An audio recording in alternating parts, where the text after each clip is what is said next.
like to call the meeting to order. Please rise. Join me in the salute to the flag. Pledge allegiance To the flag of the United States of America and to the republic for which it stands, one nation, under God, indivisible, with liberty and justice for all. Please be seated. Adequate notice of this meeting of the Old Bridge Township Zoning Board of Adjustment has been provided in accordance with the Open Public Meetings Act at least 48 hours prior to the commencement of this meeting by prominently posting in the municipal complex an announcement giving the time, the date, the location, and the agenda of this meeting.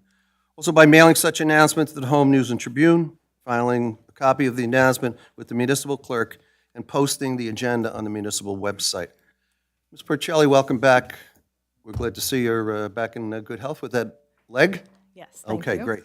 Would you call the roll, please? Mrs. Andrews? Present. Ms. Chevalier? Here. Mr. Izzo? Here. Mr. Scogno? Here. Ms. Testaverde? Here. Chairman Sullivan? Here.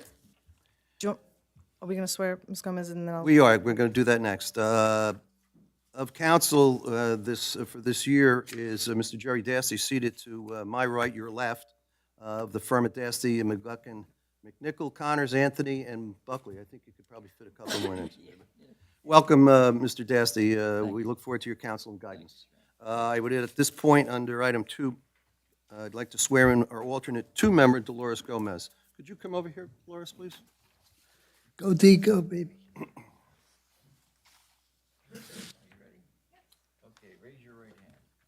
I, spell your name. I, Dolores Gomez, Do solemnly swear do solemnly swear or that I will support the Constitution of the United States that I will support the Constitution of the United States and the Constitution of New Jersey, and the Constitution of New Jersey, that I will bear true faith and allegiance to the same that I will bear true faith and allegiance to the same and to the governments established in the United States and to the governments established in the United States and in this state, and in this state, under the authority of the people, under the authority of the people, and that I will faithfully, and I will faithfully, impartially, impartially, and justly perform and justly perform all of the duties of my position of in all of my duties of the position of Zoning Board Member Alternate 2 Zoning Board Member Alternate 2, to the best of my ability, so help me God. so to the best of my ability, so help me God. There you go.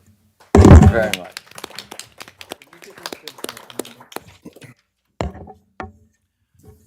Thank you and welcome.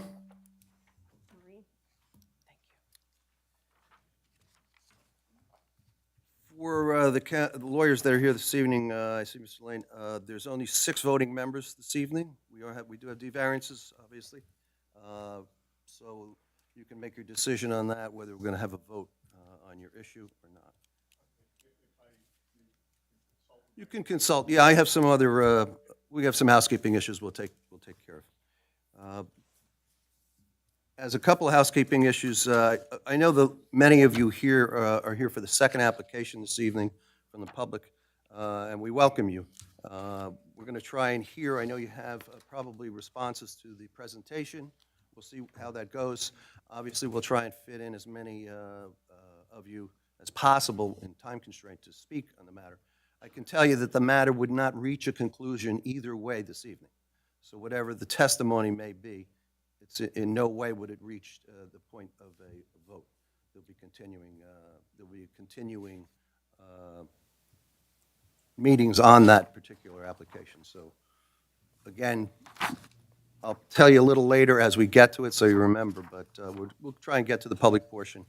It's immediately after the testimony that that applicant will be putting on. So we have 2 this evening. We'll get to those as well.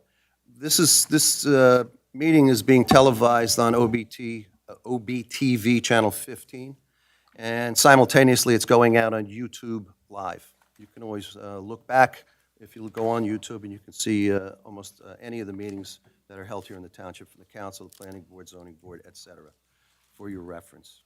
The board has rules that testimony stops at 10 p.m., but the meeting doesn't end until 10:30. And the reason we do that is we keep an extra half hour for public comment or public comments to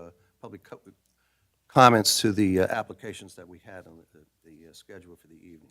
So bear that in mind.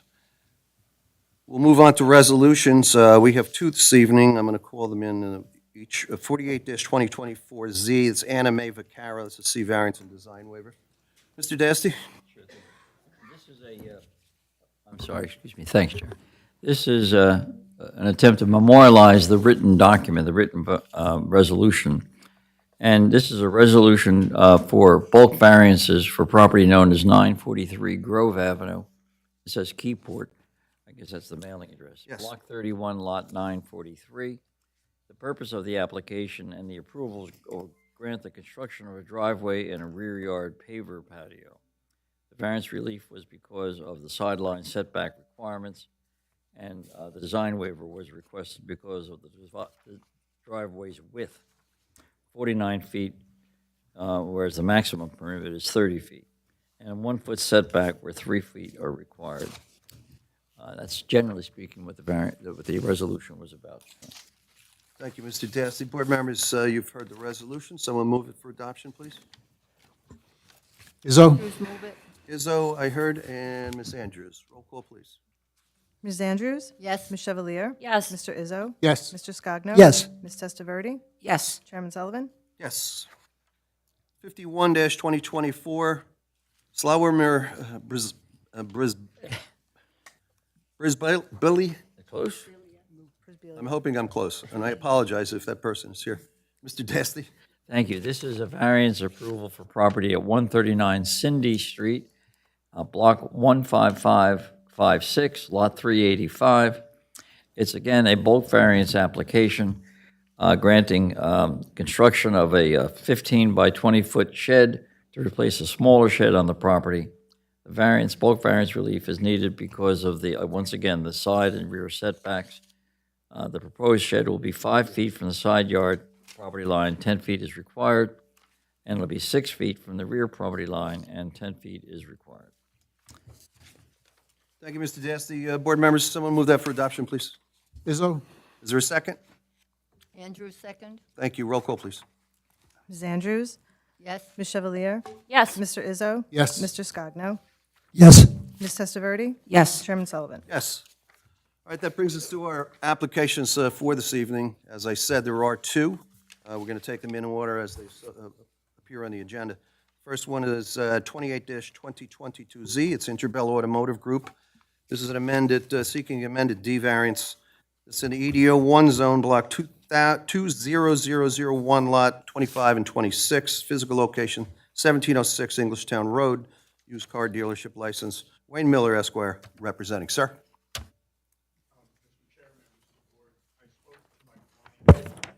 Is that lit up? Okay. No, it's got to go Red, though. green. It's got to be Green. green. Yeah, you can have a seat, Mr. Miller. Mr. Chair, members of the board, I've spoken to my client. Given that there are only 6 voting members and it is a D variance, if the board would permit, we would request an adjournment so that we can have a full board here to consider. I don't think the board would have any problem with that, and I can understand that we had one member who's had some surgery done today, so unfortunately he's not here. Our hopes and prayers with him. So. Thank you very much. Does anybody on the board has a problem with continuance? On my left? No. On my right, members? Okay. Sir, that would be with the understanding that the time period in which we need to make an approval or denial is stayed, and there would not be a need for new notice. We'll provide an oral notice this evening. At the Understood. And we do agree to the extension of time. If you want me to confirm in writing, I'm happy to do so. Thank you. Ms. Percelli, would we have a date?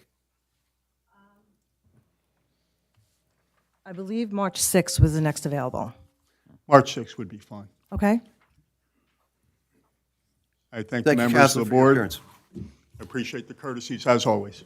All right, the matter 28-2022Z, that matter is going to be adjourned for the evening. It will be continued March 6th. There'll be no further notice. If you're here on that matter this evening, as I said, it will not be heard. Please check on the Township's website under the zoning board, and you can see the agendas are posted there prior to the meetings. Jim, do you want me to vote on it or no? You're good? Okay, good. It's fine with me. I think I can take a total yay and nay on that. As to the continuance, all in favor, say aye. Aye. Any opposed? None. Okay. Thank you, Counsel. I don't know, who was that? Might have been somebody else. Okay. We'll call in then the only application for this evening, 22-2024Z. It's 335 Green Street LLC. It's medium-density R12 zone. Physical location is 335 Green Street. It's block 17000, lots 13.11. So for a bifurcated D variance. And I have Matthew Posada, Esquire, representing? Yes, sir. Counselor. You do take notice that we only have 6 members this evening, okay? Yes, I appreciate it. We only have six And voting I don't think members. we're going to reach any kind of conclusion this evening for a vote anyway. Yeah, You may proceed, sir. terrific. Thank you so very much. Again, my name is Matthew Posada. I'm from the law firm Sills, Cummins and Gross, and I represent the applicant, 335 Green Street LLC, in connection with this application. This application is not your ordinary application. Ordinary applications have usually ask for preliminary and final site plan approval. They would have all the civil details that you would be looking for, as well as all the architecturals you would be looking for, meaning elevations, floor layouts, renderings, and so forth and so on. For this subject project, though, we are not seeking preliminary and final site plan. If this board would find favorably, we would come back for that. Right now, what we're asking for this board is to bifurcate this application so that we can only consider the use itself. The use itself that we're looking at is a conditional use, as in a townhome use at this site. Because of also the density, we are also triggering both a D4 FAR and a D5 variance relief for density, okay? So with that being said, I want to draw back attention to the initial reason why we're here. We're here seeking a bifurcated application because the reality is this project is not consistent with your zoning requirements, okay? And what do I mean by that? You got a D3 variance. The D3 variance is based on townhomes. Townhomes essentially say you have to satisfy 3 items in order to satisfy the conditional use requirements. The first one is, do you meet the density, meaning the minimum density? Okay, we'll get to the other density in a moment. That's 25 units. The answer is absolutely. We're proposing 76. The second question is this project adjacent to a townhome development or the like? The answer is yes. Now, when you look at the actual zoning map, you'll say, or tax map, I should say, you might be reluctant to say the yes immediately. And the reason is because there is, in fact, a differential between the subject parcel and the Avalon Bay Townhome Development Project. And that separation is a conservation easement dedicated to open space. But what that really is, in all practicality, that's just trees. That's a forest that's right there, no different than the forest that's on the boundary line of townhomes for Avalon Bay. So for practical purposes, we do satisfy that condition. At least it's our belief, but don't take my word for it. You'll hear from my professionals. And then the last item that you have to satisfy for conditional uses hones in on traffic, okay? We more than satisfy 2 of the 3 elements. The only element that we do not satisfy is the question of, does the proposed application increase the peak volume by more than 10%? This subject site is almost 10 acres, just under 10 acres. If we were to satisfy that requirement of not going above 10%, we would only be allowed to have just 2 single-family homes. So the density would therefore be 1 single-family home per 5 acres. I do not believe that's the spirit of the zoning code at all by any stretch of the imagination, and that's the reason why you have the opportunity to come through the zoning board to put on the proofs on the record on why you believe overall you can meet the requirements of the zone as well as the master plan itself. With that being said, I want to go real quick into the density itself. The density is 76, which exceeds what's allowed on the subject site. The density is essentially 7.6 acres, 7.6 units per acre, which far exceeds what's permitted there today, right now. And I understand that. I also understand, though, that this project is ripe for development, especially when you consider the fact that we are now in the 4th round of affordable housing. The ECA has dedicated, or assumed the dedication of a number of 685 units for its municipalities. If you were to do the regular multiplier effect of inclusionary development, ordinarily speaking, with inclusionary development, you do 20% affordable, 80% market. So that 1-to-5 ratio, 685 times 5, I'm not a mathematician, but I know it's over 3,400 units. Is that coming to this township? Absolutely not. Nor am I trying to say that it's going to come to this township. But what I am saying is that there is a need for affordable housing here.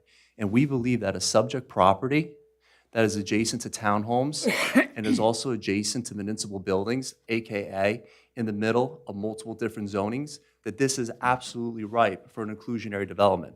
It is not like this developer is walking into town saying, I'm going to tie up 5 single-family homes and try to do a high density here. That's not the case. We were very conscientious when we were looking for the site, and that's why we chose this site. And we have actually been on this journey for the past 2 years, trying to figure out what would be most appropriate for this board. And I just want to take a moment to thank the board's professionals who have been working with us throughout this journey itself.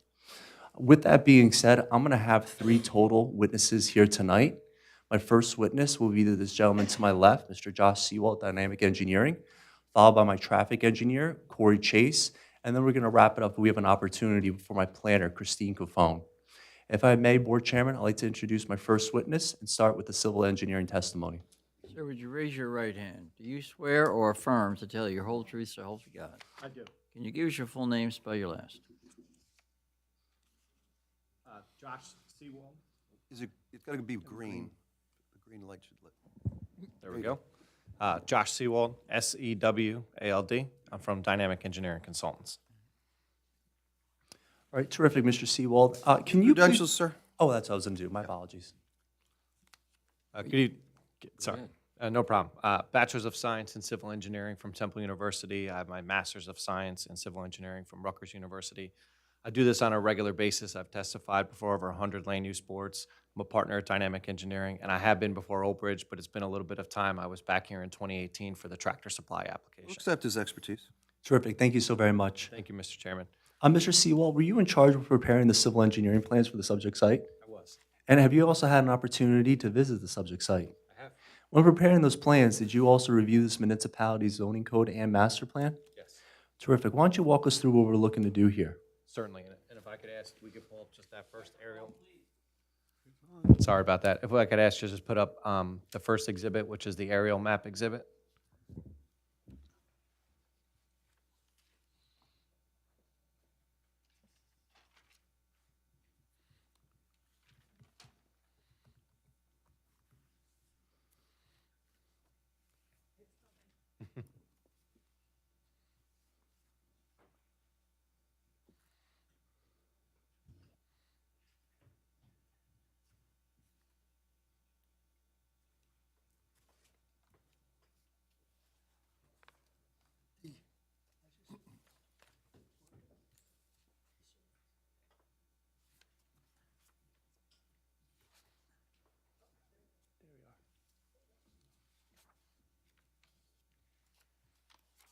Fantastic.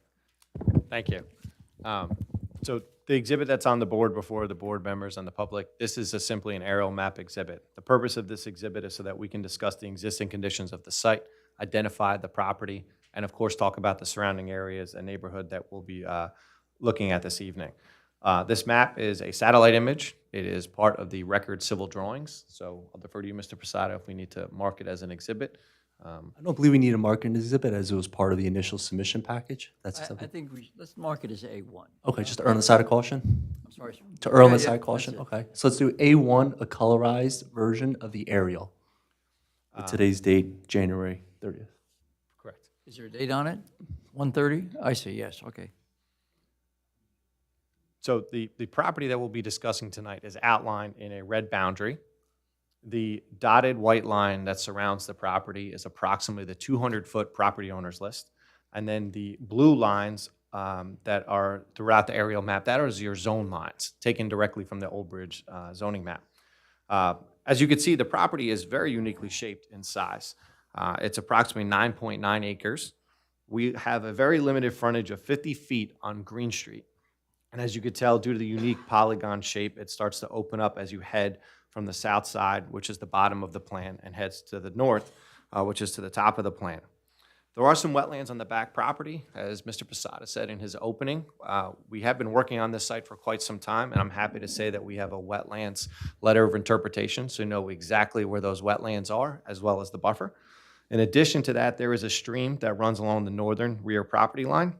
It's called Deep Run and Bottle Brook. Again, because we've been working on this site for a while, we have successfully obtained what is called DEP, Flood Hazard Area Verification. What that does is it verifies the width of the buffer as well as the 100-year floodplain. If you've been to the property, if driven by it, or you're in the local area, it's been developed for some time. I know that it looks like there's a lot of woods on there, but there's about 6 separate dwelling structures that are located and sparsely spread throughout the project with various accessory sheds. And a couple of them are actually located today within that existing riparian buffer and within those regulated areas by the DEP. And I believe based on just overall research of the property, it was a former church campground as well at one point. As you can see, the rest of the tract of land does have woods spread throughout it. And finally, the last thing I wanted to bring up in regards to the subject property is the different zones that we have and the communities that are near us. So to the north of our property, which again is to the top side of the page, is the RS zone. It's also the Board of Education and the John Glenn School and additional residential homes. Again, our property, due to that unique boundary line, is really following the stream of Bottle Brook and Deep Run. To the south of us, at the bottom of the page, is Green Street and the rest of the Green Street neighborhood of single-family residential homes. To the east, which would be on the right side of the page, was similar to what Mr. Posada said in his opening. We do have residential homes. And in the top right, we'll call it the northeast corner, across that tract of wetlands and trees, is the Avalon Bay townhouse development. Now, to the west, which is to the left side of the plan, is the ER zone, basically environmentally restricted due to wetland streams, as One Oh, second. uh, Do as you happen to have a pointer? I do Be not. helpful for the people. Certainly. Do you have one, Rakesh? Rakesh always Thank taking you. care of me. It'd be helpful to the residents that are here. You work that on your own. I'm sorry to interrupt. No problem. I'll redo that I quickly. guess you can use it on this one. Yep. Thanks. So I'll redo that quickly, just a couple of the items. Probably some people have never seen aerials, so. Not a problem. So again, the subject property is identified in the red boundary. Green Street is on the bottom of the plan. And what I was mentioning is to the north, so the top of the plan, behind our property is streams and a wetland. And then, of course, is the John Glenn School. To the south, like I mentioned, is Green Street and the single-family residential homes. To the east of us is the ER zone. Again, that's more wetlands, floodplain, and trees. And I'm sorry, that was to the west. And then to the east of us, you have more single-family residential development. And in that northeast corner is the Avalon Townhouse Development Project. In here, between the Avalon Townhouse Development Project and what our proposed application is more trees, wetlands, and streams.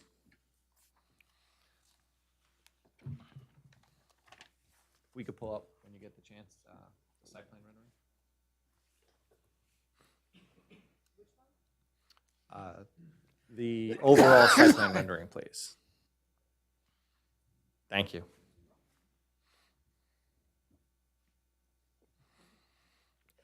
Excuse me.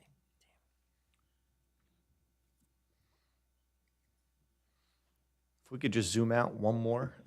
Thank you. That's great. So I think we should mark this A2. And Yes. just for clarification purposes, Mr. Solicitor, this is the same aerial map that we were just looking at, zoomed in at a different scale so we can see the intimate detail of the proposal. And it is the site plan overlaid onto the use variance plan set that we provided before you. And of course, colorized for tonight's presentation purposes. So the top of the page is still to the north. The bottom is to the south where Green Street is running. And then just for color purposes, the orange blocks are the buildings. The light gray color is the access aisles, driveways, and parking areas. Everything else that you see in green is open space, landscaping, vegetation, stormwater, wetlands, and buffers.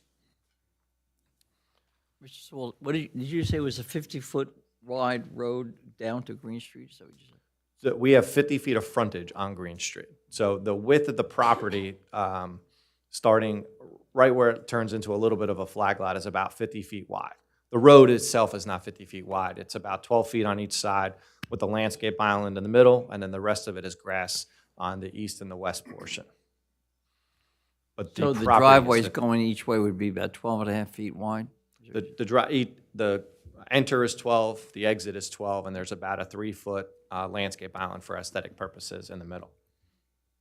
And the rest of that dimension of the 50 feet will be landscaping.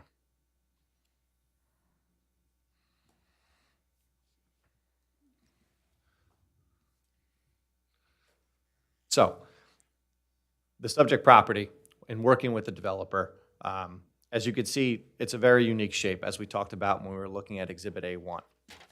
The very next thing that we did was, of course, look at the wetlands and the floodplain, and we determined the vast majority of the 9.9 acres is upland area for potential development. The next step that we did in working with the applicant and the architect was, of course, to look at the zoning plan. Now, I'll defer some of the planning discussion that we'll have later this evening with Ms. Cafone, but our job as the site engineer is to ensure that what the applicant is looking to do complies as best we can with the underlying zone standards, what we call the bulk criteria, and then, of course, to make sure that it is spaced well throughout the project and that it will be able to maneuver safely and efficiently. So what we started to do in doing our site plan that's before you on Exhibit A2 was we started to drop on some of these townhouse buildings because we know that it was a conditionally permitted use within the zone. And then what we did was we took a look at the bulk chart and we dropped on what's called a building envelope. That's the front yard, the side yard, the rear yard setback. We also then further looked at the landscape ratio to make sure that we were not overdeveloping or increasing impervious coverage areas. What I'm happy to report right out the gate that the 76 units that are proposed before you on this screen comply with all those first prongs of the bulk criteria. Again, the location of these buildings in regards to the side yard, front yard, and rear yard setback are compliant. In addition to that, when we take a look at the minimum landscape ratio, your ordinance calls for about 50%. Basically, leave 50% as green space. I'm happy to say that the layout before you is about 58%, meaning that we exceed what the maximum allowable development area would be. Once we started to do that and we started to work with the rest of the team, we wanted to make sure that the site functioned well. So essentially, starting at the southern portion of the site, we have a boulevard-like entrance right at the Green Street driveway. When I say boulevard, that basically means that there's a nice landscape island splitting the enter and the exit driveway. Working our way up into the site, what we did was we took all of the units in traditional townhouse development style and we had them face the interior road. The reason we do that is for our community design. We want the back house of these units to be more of the backyard, very similar to what you would see in your single-family designs. You don't want the front of houses being facing each other unless there's a road. That's where your garage is, your entrance to the front door, your mailbox, etc. The back is where your open space is, your playground area, and that's what another main point of this site. So we really tried to work in the shape and uniqueness of the property, and then we really looked at the zoning area to make sure that the buildings fit well with the overall shape and design of the character of the property. But then most importantly, being sensitive to some of our residents who are also there today on Green Street, and we went backyard to backyard. It was one of the main points of what we were looking to do. In addition to that, the applicant took another step further. Like Mr. Posada said in his opening, a lot of times when we're here for bifurcated use variances, you hear that they're cartoon sketches, just conceptual. And although, yes, this is a conceptual site plan, it is engineered, meaning we have topography from the survey. We have those wetlands and floodplain items. And then we did make sure that we could grade it out and comply with your stormwater management standards. We thought that was very important for tonight's presentation purposes, because not only are you looking, of course, at just 76 units, from my standpoint, from the civil engineer and the site planner, we want to make sure that this works. So I can let you know that this site has been more than just laid out from a site plan standpoint. We do have our grading and drainage completed to make sure that the lot can handle the development coverage, and we have our set aside of real estate so that we provide for stormwater management. Mr. Sewell, did you testify earlier there's not going to be any need for any bulk variances? Is that what you said? No, I said the bulk criteria, and then I specified front, side, and rear yard Oh, setbacks, and then we were over the landscape ratio. There is some bulk relief with this, which we'll get to. Just for clarification purposes, Mr. Sewell, it was your testimony that this site is not asking for any variance relief related to either setbacks or landscaping, correct? Landscape ratio, correct. Yep. Thank you. Please proceed. Certainly. The next thing, of course, is we have two different types of products up there. We have our townhouse development as well as the COA set aside. And what you can see on the site plan is that some units, such as the ones that Mr. Rakesh's, Mr. Dargy's pointer is looking at right now, in front of those townhouse units, we have a two-car garage, and in front of that is a two-car driveway. So there is no separate parking spaces in front of those units. However, spread throughout the facility is regular parking spaces because some units may not have garages. In addition to that, we understand that if you are entertaining for the holidays or you have guests over, you need some extra parking spaces. So we do have a total of a supplemental 38 parking spaces spread throughout the community.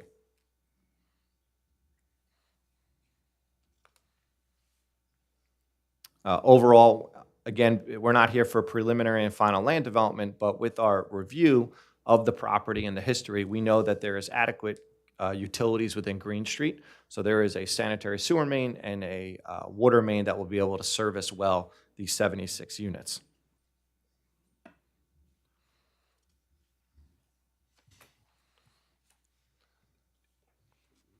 Overall, the site was designed to, as I mentioned in my opening, and just to summarize before Mr. Posada has any questions for me, it was laid out specifically to try to follow the unique shape and character of the land, of the existing property boundary, topographic condition, and of course, those unique environmental features in the back. And then it was laid out to ensure that we were complying as best we could with the R12 zone bulk criteria, front, side, rear yard standard, and most importantly, in my opinion, the landscape ratio, which is a fancy way of saying the impervious coverage of the entire site. Lastly, we ensured that the units were inward facing of the road, which would be potentially that intensity of a multifamily and townhouse style development, and the back side of the units where your green space are all in the perimeter area of the site plan. Terrific. I just have a few questions for you, Mr. Seawald. Regarding site suitability from an environmental perspective, do you see any issues for the subject site? No, sir.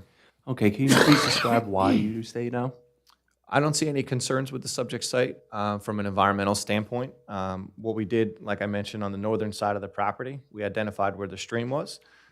We were able to obtain a verification from the DEP, confirm that it's a 50-foot riparian buffer.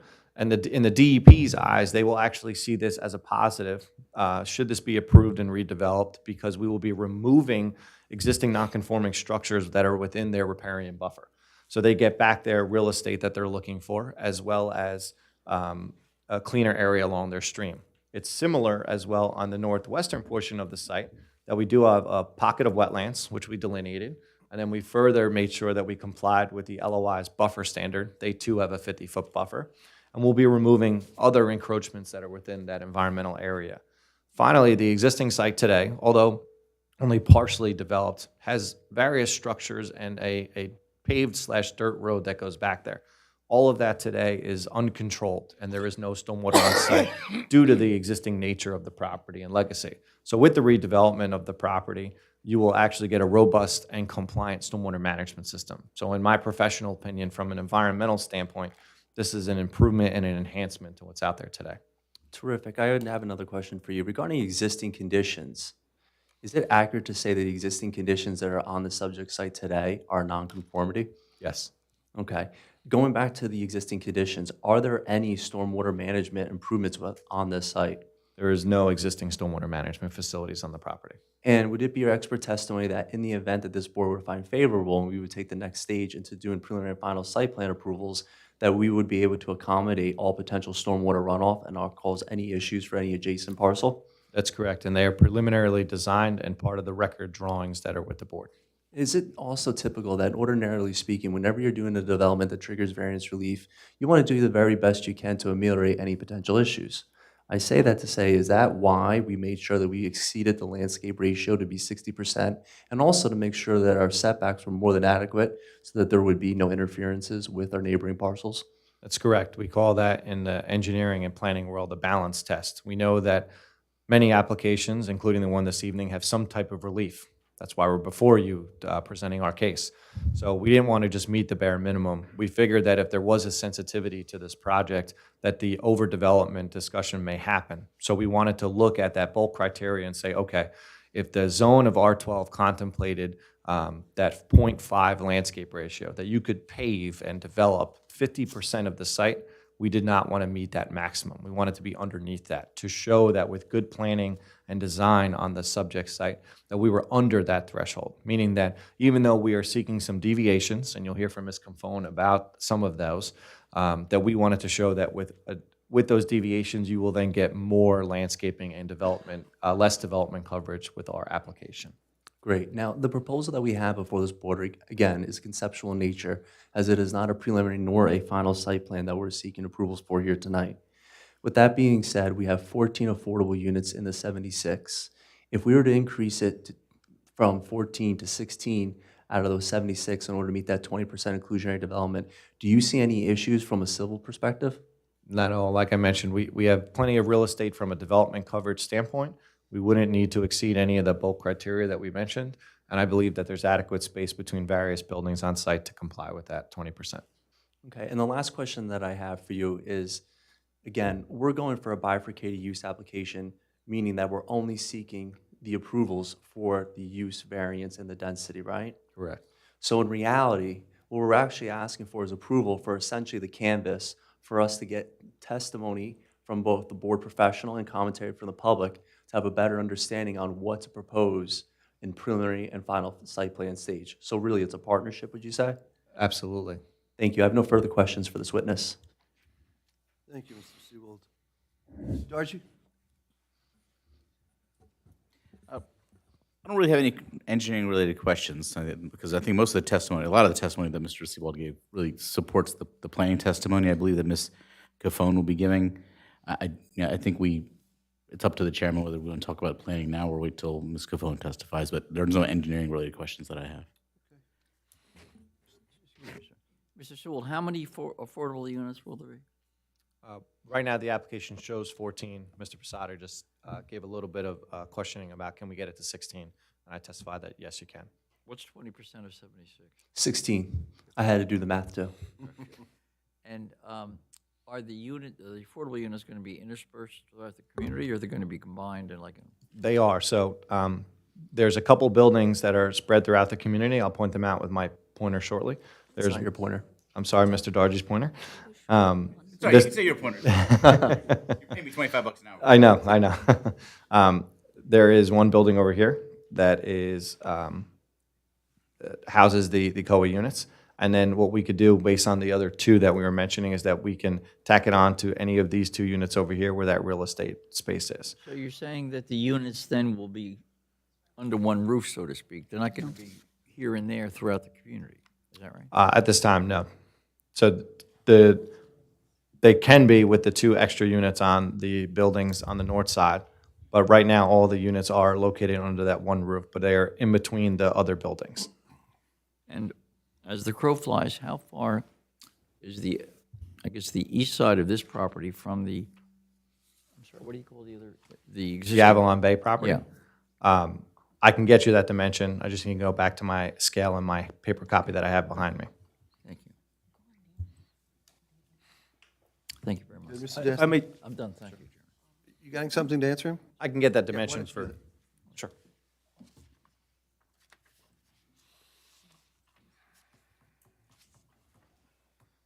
I don't see Ms. Cofone, is she here? She's not here tonight? Bright sweater? Oh, there she is. Yes. Hi, Chris.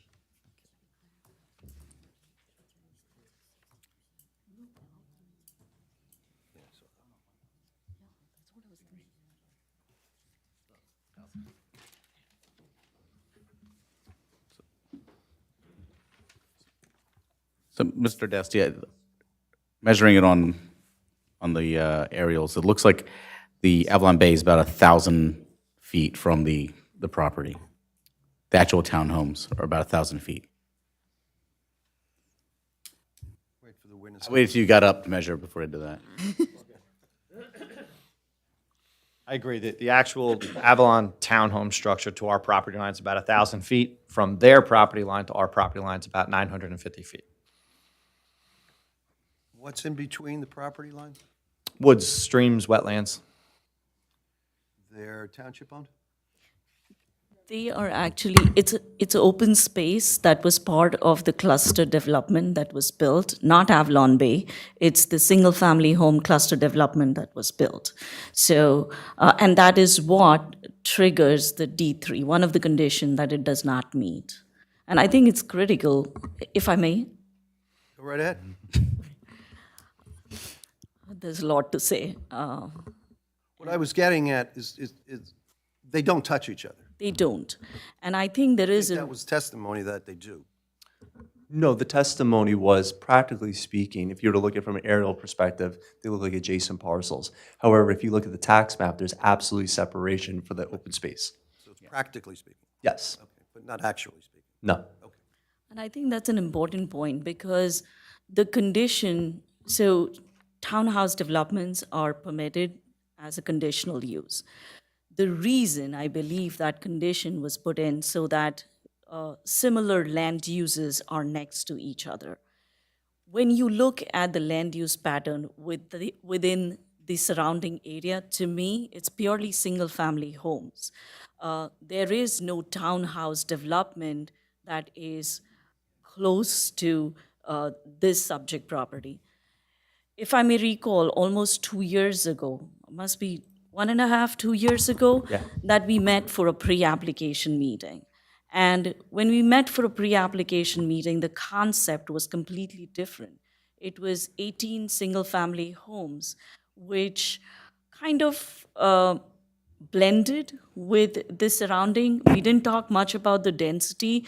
The only variance, it would still require zoning board review, but the variance that was required at that time, it was the floor area ratio. So, which is not as significant when you're doing a development this scale, and especially with single-family homes, because traditionally, as the household grows, we have seen, the zoning board have seen other single-family home developments that come in and want to enlarge the house or add a bedroom. But the density is, I think, critical. In this case, the density that is being proposed is significantly high. When I saw the application, I was really surprised because in my mind, I was getting a subdivision for single-family home versus a townhouse development that was submitted. The one thing I do want to say, because I know you talked a lot about COA and affordable housing, even in our inclusionary housing projects that were approved as part of the third round, we have never approved a density this high. There was a zoning board application that was approved last year, and the board might recall, even there, we worked with the developer to reduce the density. It was for duplexes, but that density was 4.58, and it was for duplexes. The 7.36, I don't remember any application that was approved with such a high density. And when I emphasize on density, it clearly shows that the project is not compatible with the neighboring land uses. And please be quiet, please be quiet. I don't want to get distracted with my thoughts, so please don't clap. So the biggest problem I have with it, and I don't want to hold back for the planning testimony. I think it is critical that we discuss it now. To me, it's more like a flag lot. When you develop a flag lot, the most important thing is emergency service access.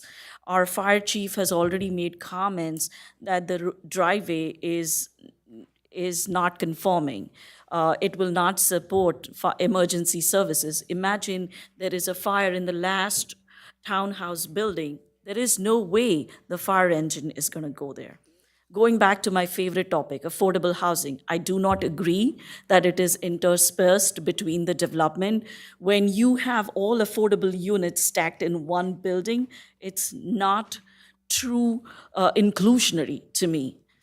So in the past, I have never sat at this board and have recommended that the board approve a development where affordable units are not interspersed or are truly inclusionary in a development. So I cannot really see or envision something like this in Old Bridge. The other most important thing, going back to density, right? And I know I'm all over the place, but it's just random thoughts because there's so much for me to say. And I don't mean to be disrespectful, but to me, it's more like designing barracks. You don't have rear yard space. When you have buildings that are backing each other, when there is 25 feet in between, where is the rear yard? Where is the open space? You're trying to build as much, but where are you creating open space for the community that is going to live there? Where is there a tot lot or a play area? There's nothing left because you're building everything. Just because you meet the landscape area ratio doesn't really mean that you're doing justice to the surrounding neighborhood.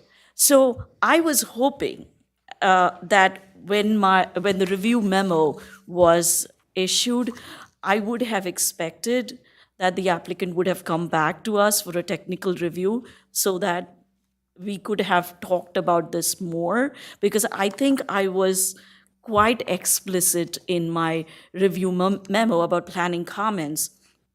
When you ask for a D3 variance, and out of the 3 conditions, you don't meet 2 conditions, to me, it's in the wrong place then.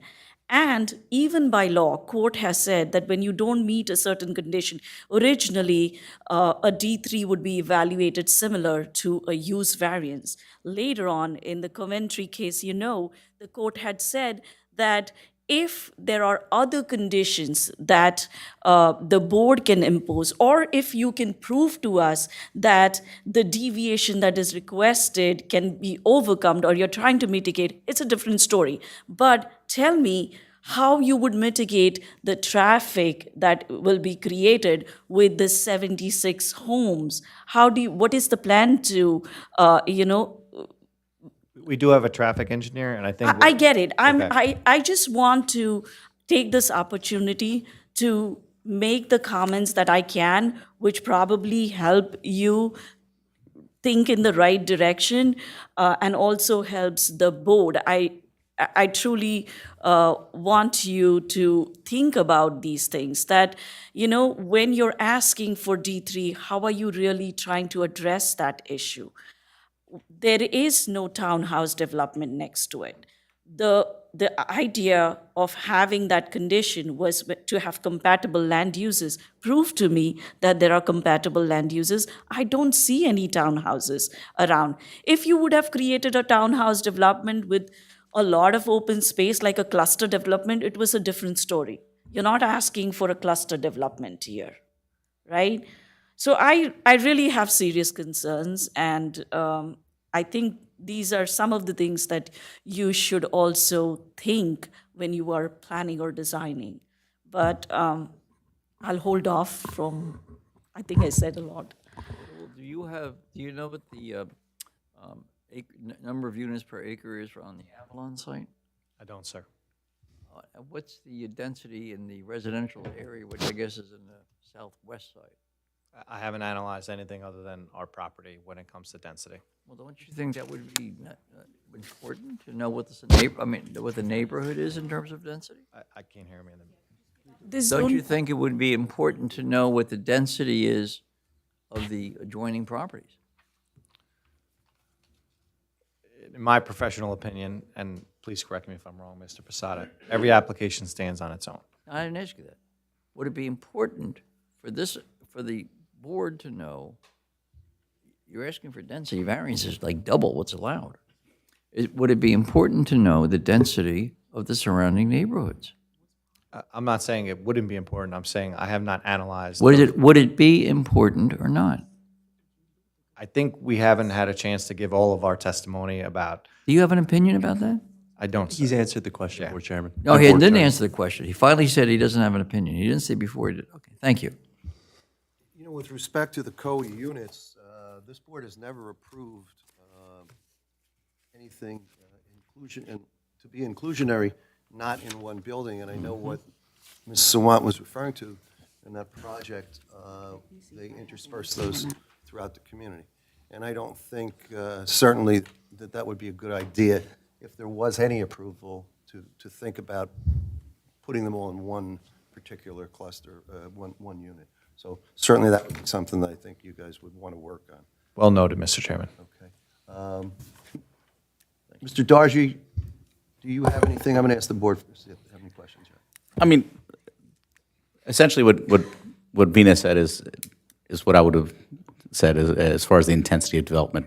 The D3 conditional use variance, basically, the conditions are put in place to say that townhomes are permitted in this zone if they meet these conditions, and they really have to do with compatibility and intensity of development, and how these ills are mitigated. One of the conditions specifically speaks to the limitation on increasing traffic on the roadway to 10%, whereas the applicant's traffic study bears out, and I'm sure we'll get to that when Mr. Chase comes up, but the applicant's traffic study bears out that it's greater than a 10% increase. So really, they're not meeting the intensity, and they're not also meeting the density requirement and compatibility. The whole point of being adjacent to a townhome development is, again, to be in a compatible neighborhood. The adjacent townhome development is over 1,000 feet away, and it's also not accessed from any of the roads in this general area. It's accessed off of a main road, which is off of Ferry. So Ferry Road is again, a much more heavily traveled, busy roadway, which would be more, suitable for a development of this size and intensity to be accessing from. All right, thank you. Just to make my record clear here, my notes, the units per acre was 7.6 or 7.36? So 7.6. Yeah, correct, 7.6, I believe. 7.6. Yep. Okay, I heard somebody mention 7.36, but I originally wrote 7.6. I'm going to go to the board, see if they have any questions of you, sir, okay? I'll start on my left. Earlier, just for clarification for myself, 18 single-family homes was going to be for this area, this project? What did you say? Yes, we had a pre-application meeting almost 2 years ago, and that concept was for 18 single-family homes So it's jumping from 18 single to to 76. 76 units. Okay, anything else, Mr. Rizzo? Oh, I'm good, thank you. Vice Chair? Yeah, I just like, I'm the attorney to clarify, you stated it's 60% LAR, it's not, it's 58%, so it's on the record correctly? I apologize again. I said 60%. That is absolutely Like I accurate. said, there's a lot of misnomers in here, so we It doesn't need to matter. get straight on the record. Mr. Seawald, what exactly is it? Do you remember? It's 58%. Thank you.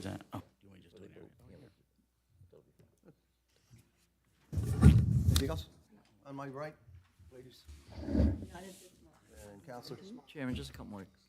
Sure, go ahead. Mr. Sewell, Council, did you have an opportunity to review the report from the fire department dated November 20th of '24? I did, yes, sir, and I was intending on addressing a couple of Venus questions after the board had final comments. Well, if I can, part of it says, the current entrance width of 12 feet with the middle island does not meet the minimum requirements of fire apparatus access roads. But if you can, I'm sorry, excuse me, I beg your pardon.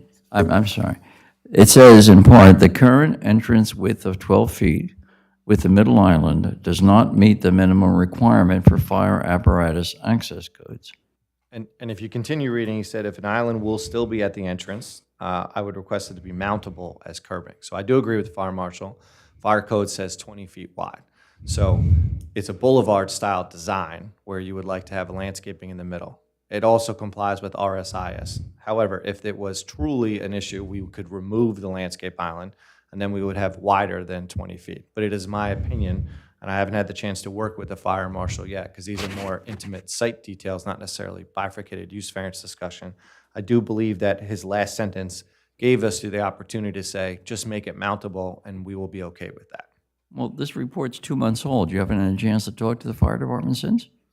We were scheduled, I believe, for a December hearing, and then we did get adjourned. I think there was some sickness coming around the board, so we didn't have a chance at that time.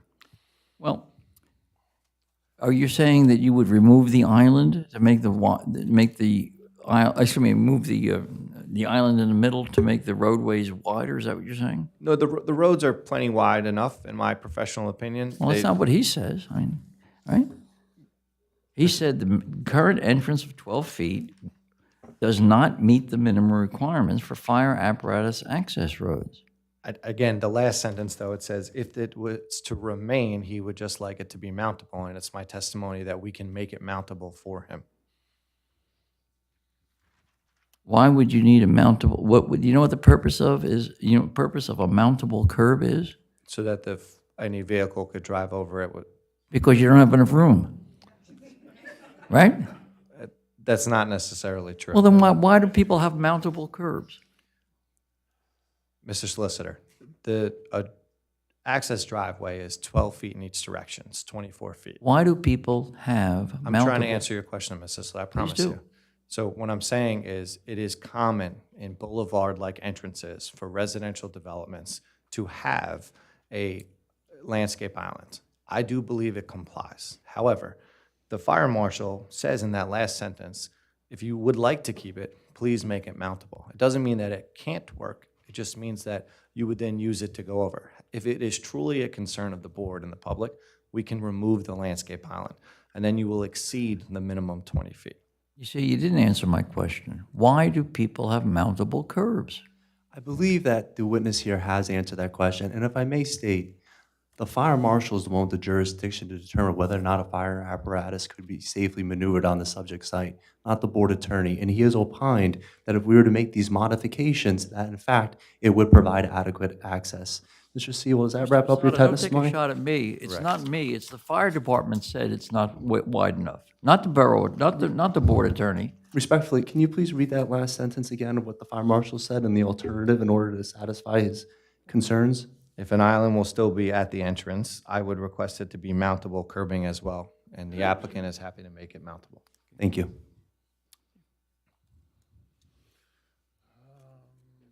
Did you have some? Mr. Chairman, just one What is thing. the width of the streets? Sorry. Of the streets Oh, the internally? internally? They are over 25 feet wide. And does that meet RSIS standards, which is the state standards? It does. Thank you. Mr. Chairman, just one thing. I know that there was a question about what the Avalon Bay, the adjacent townhome community density is. Ms. Savant and I just reviewed that and with our files, and the density for Avalon Bay is 2.75 units per acre. The 2.7? 2.75. I'm sorry, Mr. Sewell. One other question about the report. The report from the fire department on page 2, the fire official says there's no fire hydrants in the project. Is that right? That is a detail. If you take a look at his language, the It says the plan shows no fire hydrants. the comment though above it says it starts talking about fire lanes and it will be determined prior to final project approval. So, Mr. Solicitor, when you go and you provide a preliminary and final land development set, you would have intimate details about water and sewer and things that are not necessarily part of bifurcated. I'm happy to testify that this project will absolutely have fire hydrants spread throughout it.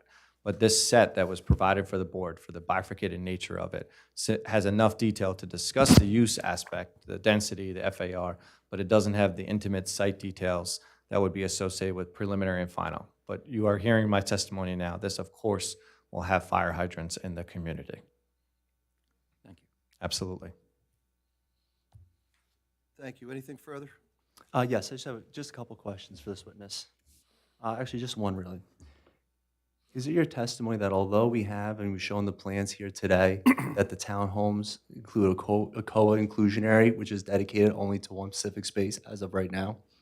And would there be any issues doing an interdispersion of those affordable housing units? No issue at all. Thank you.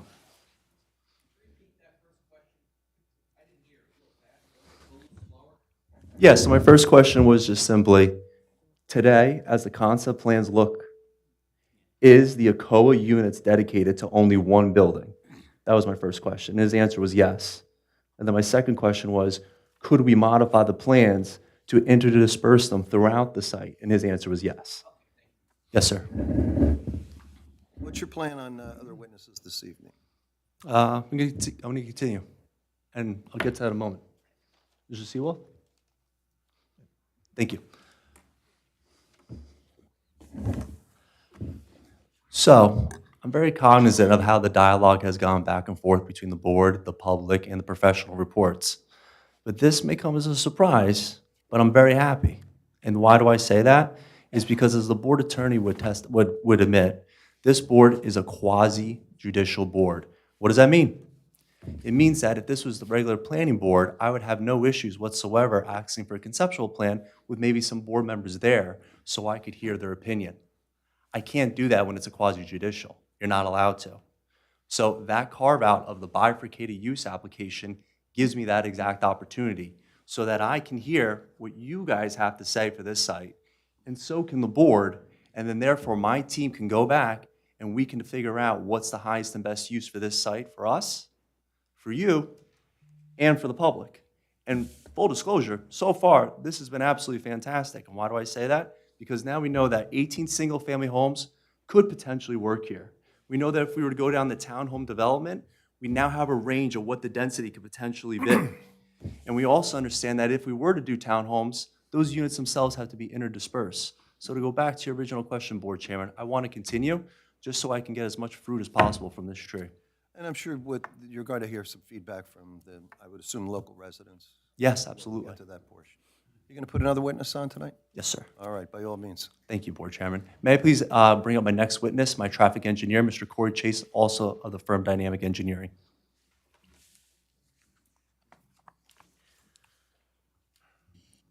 Mr. Dasty? Sure. Sir, would you raise your right hand? Do you swear or affirm to tell the whole truth so help you God?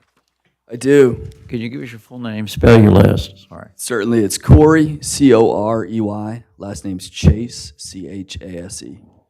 Tory Chase. Thank you. Before you proceed, Mr. Chase, the two board professionals need to be sworn as well. Mr. Dasty? Oh, sure.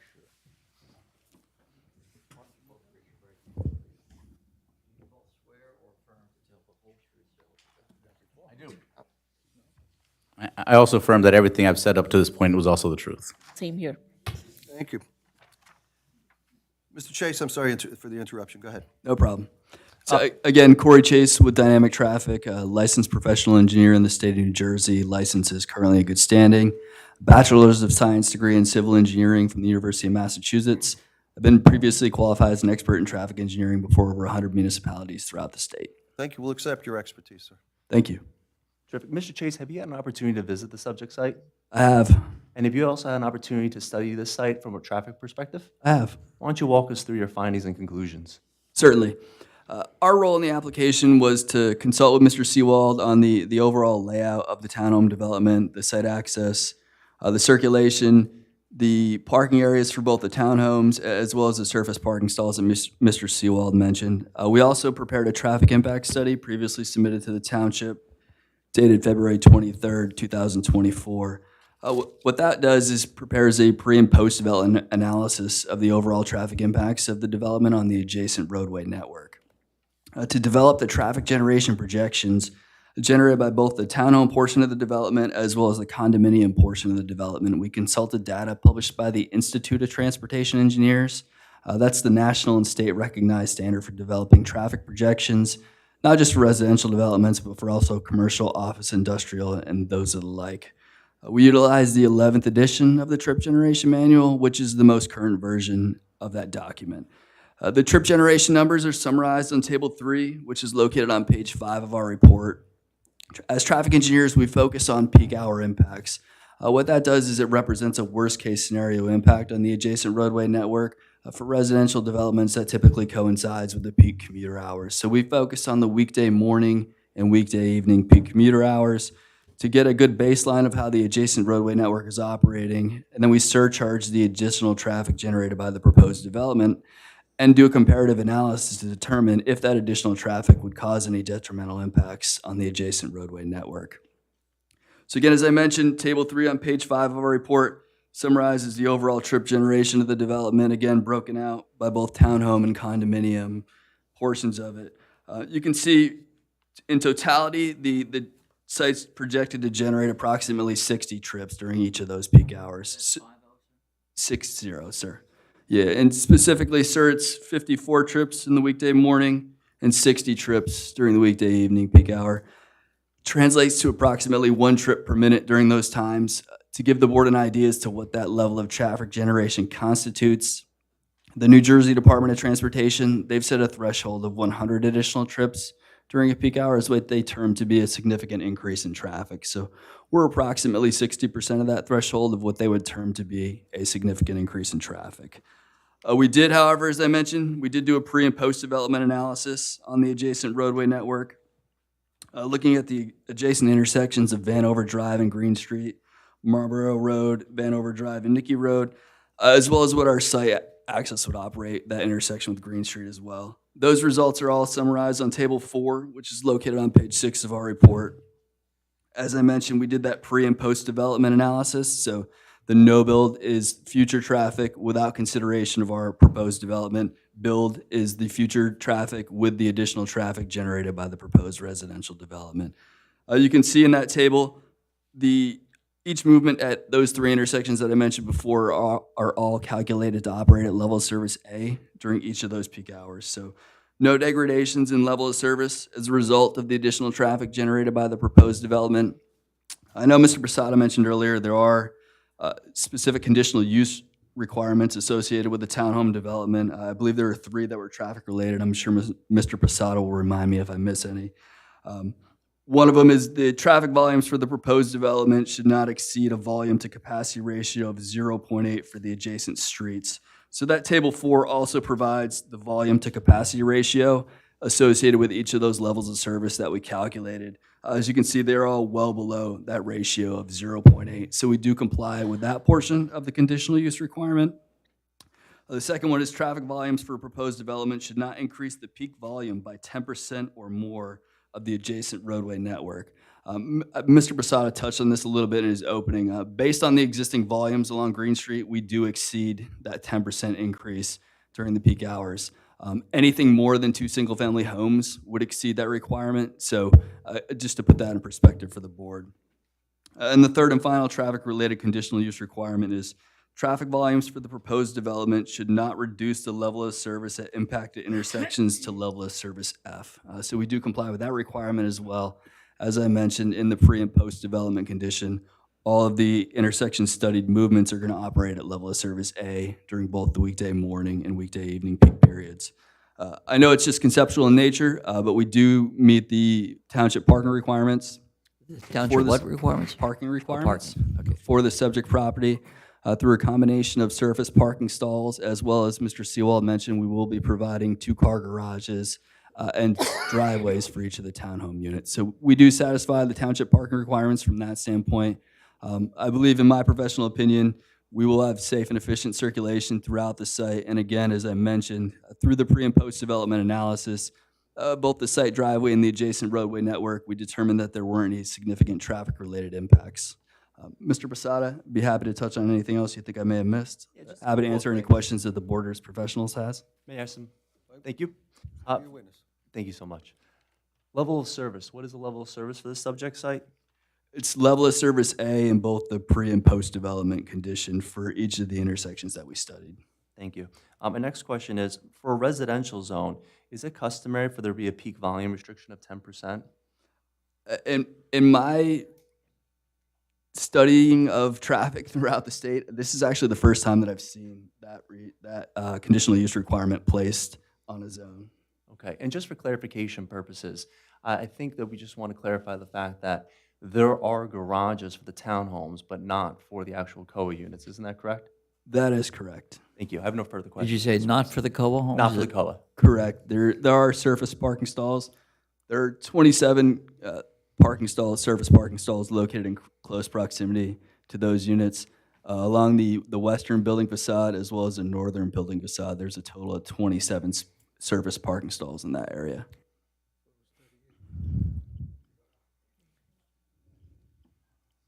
Counselor, anything else for your witness? I have no further questions for this witness.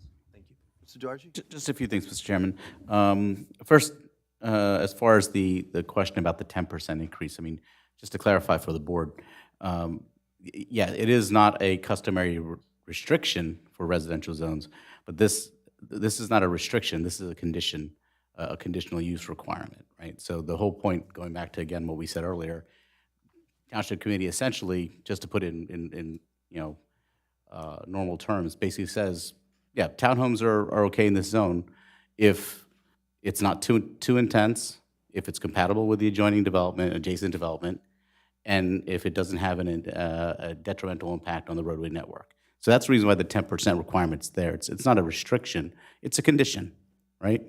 And as far as one other question regarding the, Mr. Chase mentioned the DOT standard for what's considered a significant impact. So just when the DOT says greater than 100 trips, that's typically for DOT roadways, right? It is, sir. And it was really just to Mr. Dargy is correct. It's referring to a DOT road. I routinely testify to that in both county and local roads as well, just to give the board an idea as to how is 60 trips in relation to what someone may term a significant increase in traffic. Right. The DOT's put forth that threshold. We present that. I often present that threshold in testimony. In certain cases, we'll argue that if we're below that threshold, we don't need to do a traffic study, things of that nature. But in this case, even though we were below that threshold, we went ahead and did the full traffic impact study for the benefit of the township. Right. So just, that I get what Mr. Chase's point was that, hey, the DOT doesn't consider anything more than 100 trips increase in peak hour to be significant. But to put it in full context, that's usually when we're talking about DOT roadways that have, 10, 15,000 trips a day, right? We're talking about Green Street, which is more of a local road. So when we're talking about significant impact, you really have to sort of view it through that lens more so than just that 100 trip lens. But I appreciate what you're saying. Mr. Wan, anything?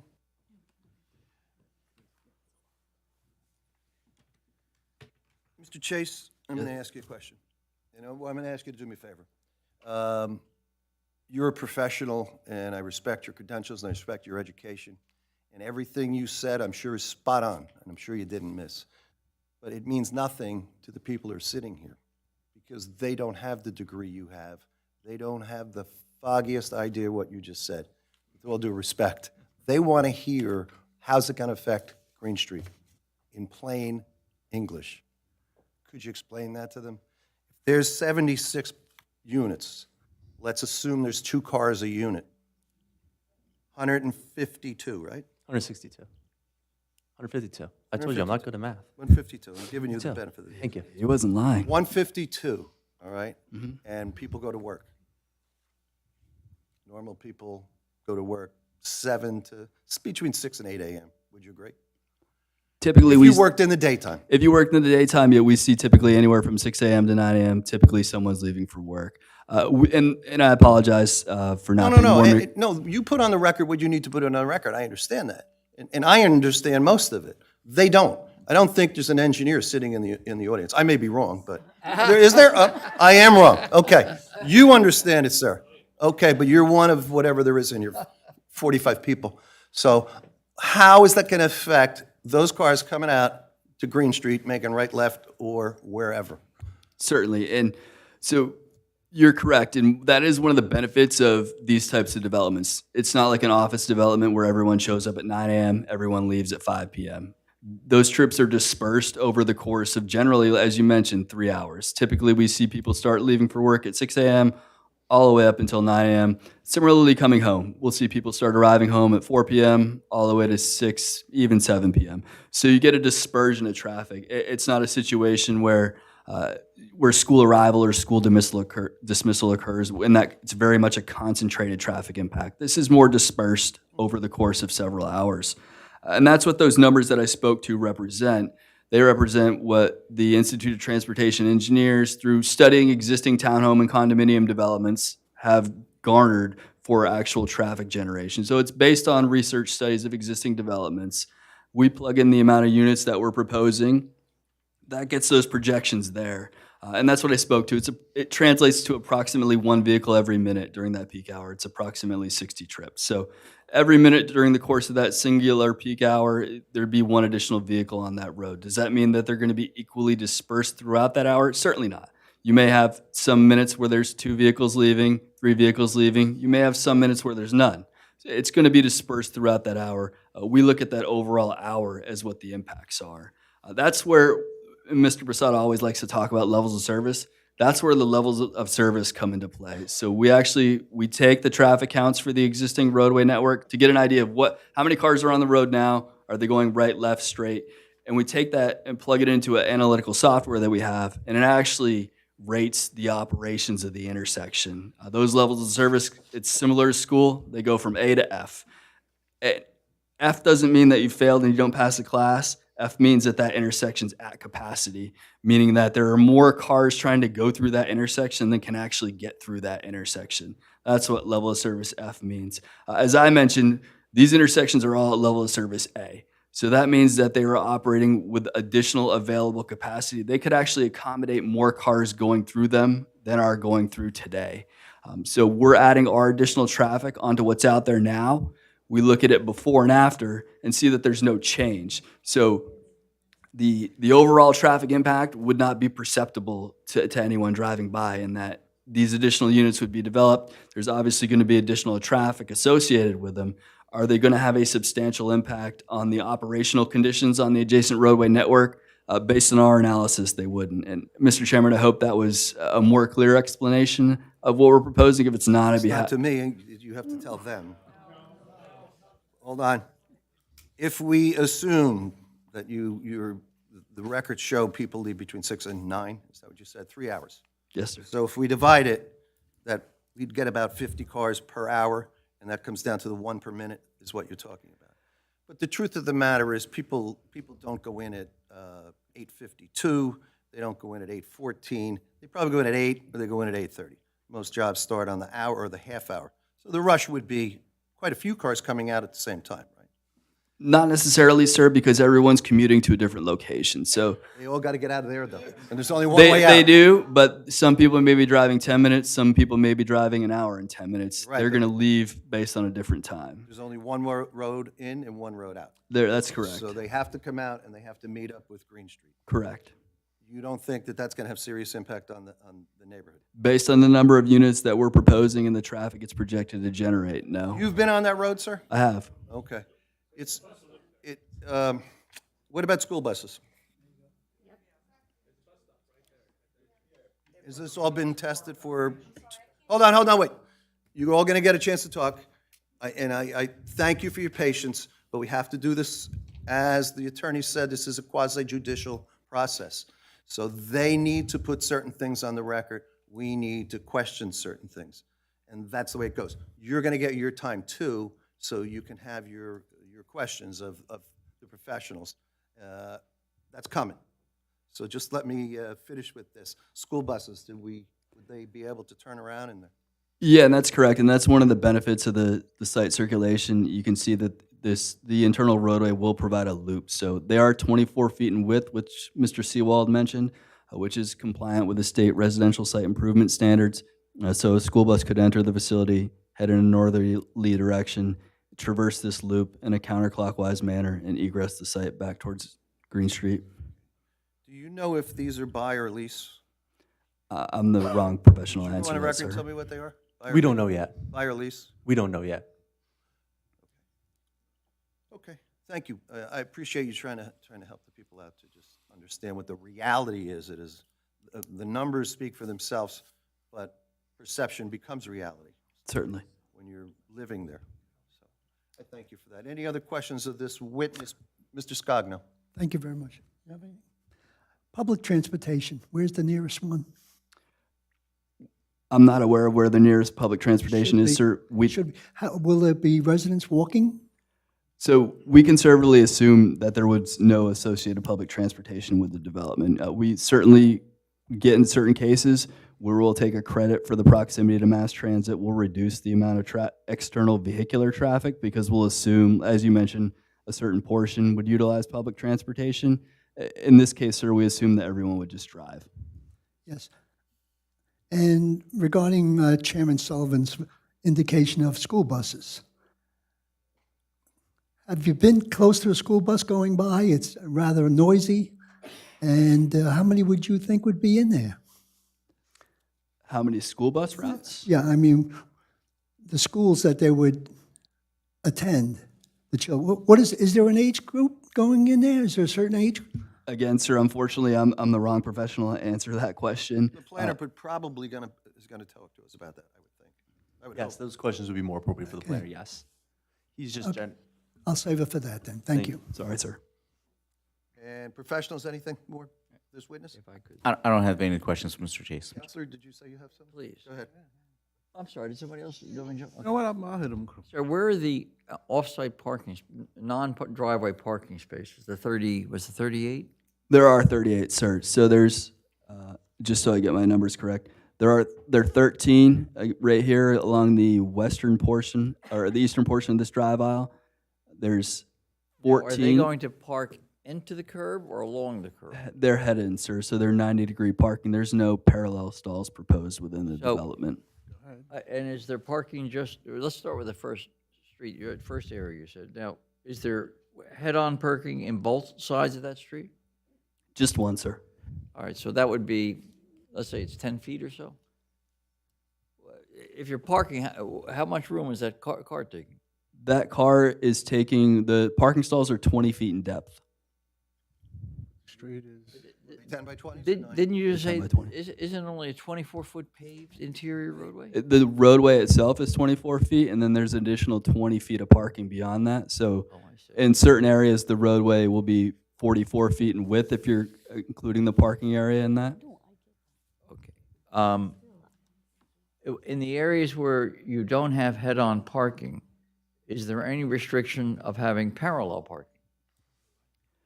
This, based on the conceptual nature, we did not propose any restrictions. I believe that was a comment in either Mr. Dargy's review letter or the fire marshal's review letter. I saw that they asked that we restrict parallel parking, and we'd be amenable to do that. You think you would restrict parallel parking? Yes, sir.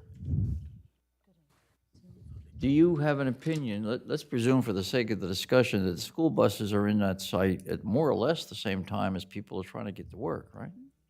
Is there going to be room for a school bus to go through the area if somebody's trying to get out?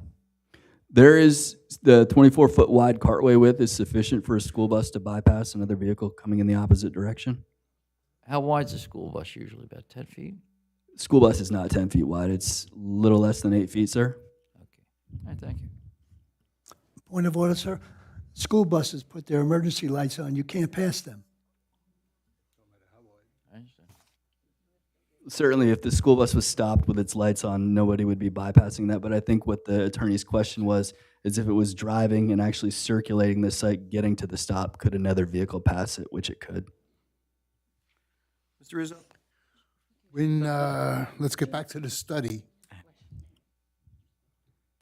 As years go on, do you implement an increase in traffic? You're doing your study right now. We're talking A's and B's. 2 years, a year from now, is the A and B's going to change? There's certainly a certain amount of background growth that grows on in any roadway network. So for this area, it's a 1% annual increase that we assume. So certainly there will be some increase in just general traffic flows through the area. So that this study was performed a year ago. Correct. So is it safe to say that these numbers are going to be increased more than what you're stating? We already did that, so we increased it by another year with that background growth that I mentioned. So we assume it to be in the future when we do our analysis. That's a great question, sir, and I should have pointed that out. But so we do counts out there to get the existing baseline, but then we use that growth factor to factor it up for future traffic conditions.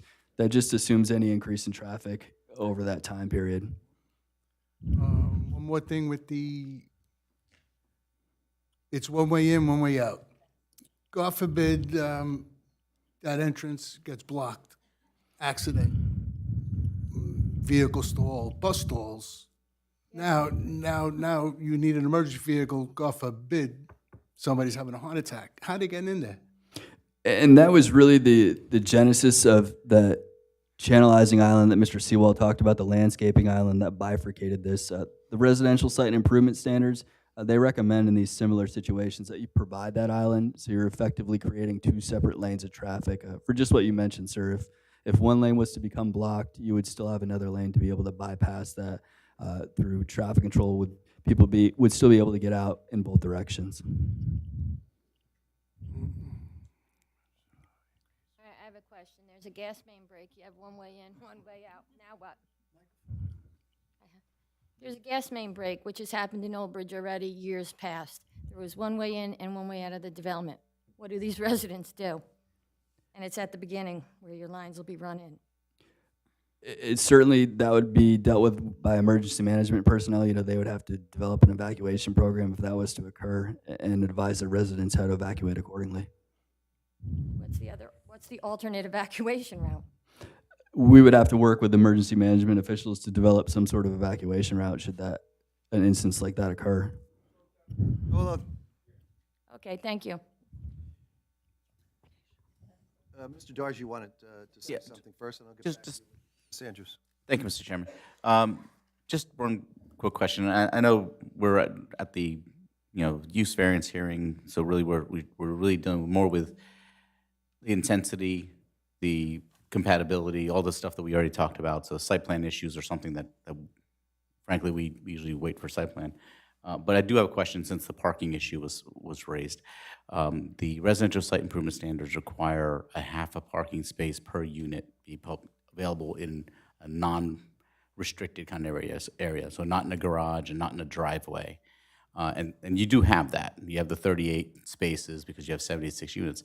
But the concern, though, is if you have the affordable units, which don't have garages or driveways, those vehicles are actually going to be taking up some of those 38 spaces.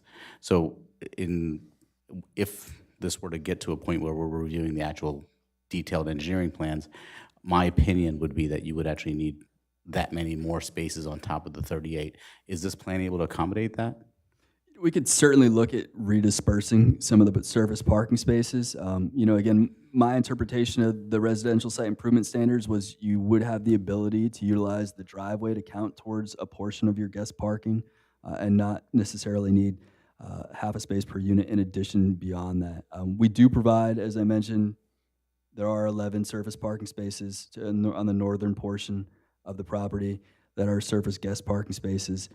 We could certainly work if we were to get to the point of site plan to look to better disperse those spaces throughout the site so there'd be a portion of them located throughout. But I'm talking about the total number of actual spaces available. So, like I said, my opinion would be whatever the space requirement is for the affordable units, that gets deducted from those 38 altogether, right? So then you would need a half a space per unit available for the rest of the units. So you would need to come up with additional parking spaces on top of what's there. And I understand your point, Mr. Dargy, and I have to work with Mr. Seawald to find out what areas of the site would be suitable for additional surface parking area without encroaching on any buffers or things like that. I'm not sure I understand it is traffic related, it is parking related, but there are other impacts associated with where we locate those parking stalls. I wouldn't want to commit to anything that Mr. Seawald would then tell me that was infeasible. But we would certainly be willing to work with your office to look to accommodate those additional spaces in an appropriate area. Okay, but the plan that's presented tonight doesn't comply with that, though, is my guess. Again, for the record, though, this plan is conceptual in nature. They're not the exact site plan details. Agreed. This is the plan This is the plan you submitted into evidence. I mean, if we were to approve your use variance approval this evening, it would be for 76 units. They're going to look something like that, correct? Absolutely. Okay. So it's not conceptual. But it is, because we have not provided any details to the site plan, the utility plan, the stormwater, any of those details. But hold on, We're let not me finish. talking about So we that. would have to work in parallel with your professionals to make a determination what they deem was safe and adequate. And we're not at that stage. Like I said before, we're simply just discussing what could be done here in the site. The only opportunity for me to get this feedback is to be here. I totally disagree with you. The normal thing would be if your client would sit down with the engineers and the professional staff before you come to a meeting. That's not correct. You're asking that this plan be approved. It's not conceptual. Well, just to stay on that narrative, you're absolutely right. We do have the ability to speak to the board professionals, and we have. That's absolutely correct. But as you know, this is quasi-judicial, and no board members could attend that. And the board members, they're the ones who vote. And it's the public's concerns that we have to take in consideration in order to propose something that's consistent with all visionaries. So therefore, I'm here tonight. Trust me when I say, there is nothing more I would like to do than have a fully conforming application, be here for an hour, and be watching sports at home. But that's not the case tonight. We would all like that. Yes. But right It's not now, gonna what I happen. want to do is I want to hear everybody's concerns, comments, and questions. And I'm glad you brought that up. Absent any more questions, what I'm going to do is ask you not to present another witness tonight. There's about 40 people in this audience. If I allowed everybody 3 minutes, and if everybody wanted to speak, we're going to be here for 2 hours. I don't want that to happen. Many of these people, I'm sure, are workers, and they need to get up and go to work in the morning. Some of them look like they probably have children at home as well, so I don't want to keep them out any longer. So if you would defer to my wishes, I'd like to go to a public portion at this time. And then after the public portion, could I then redirect, or how do you want to handle it? It's up to you. You'll be, you want to redirect to me, or you want to redirect No, to I can people? redirect you. No. You'll probably be answering them, because that's not my job to answer them. It No, will I probably meant to be the redirect profe- my witness, They may but I have questions understand. of the professionals, that's why we have them here. And then I would say, we would not have time to put the planner on this evening, but we would do that at next meeting. Sure, absolutely. And then procedurally speaking, do you want to continue with this engineer, the traffic engineer, or you want to go back to Mr. Seawald? Is he done?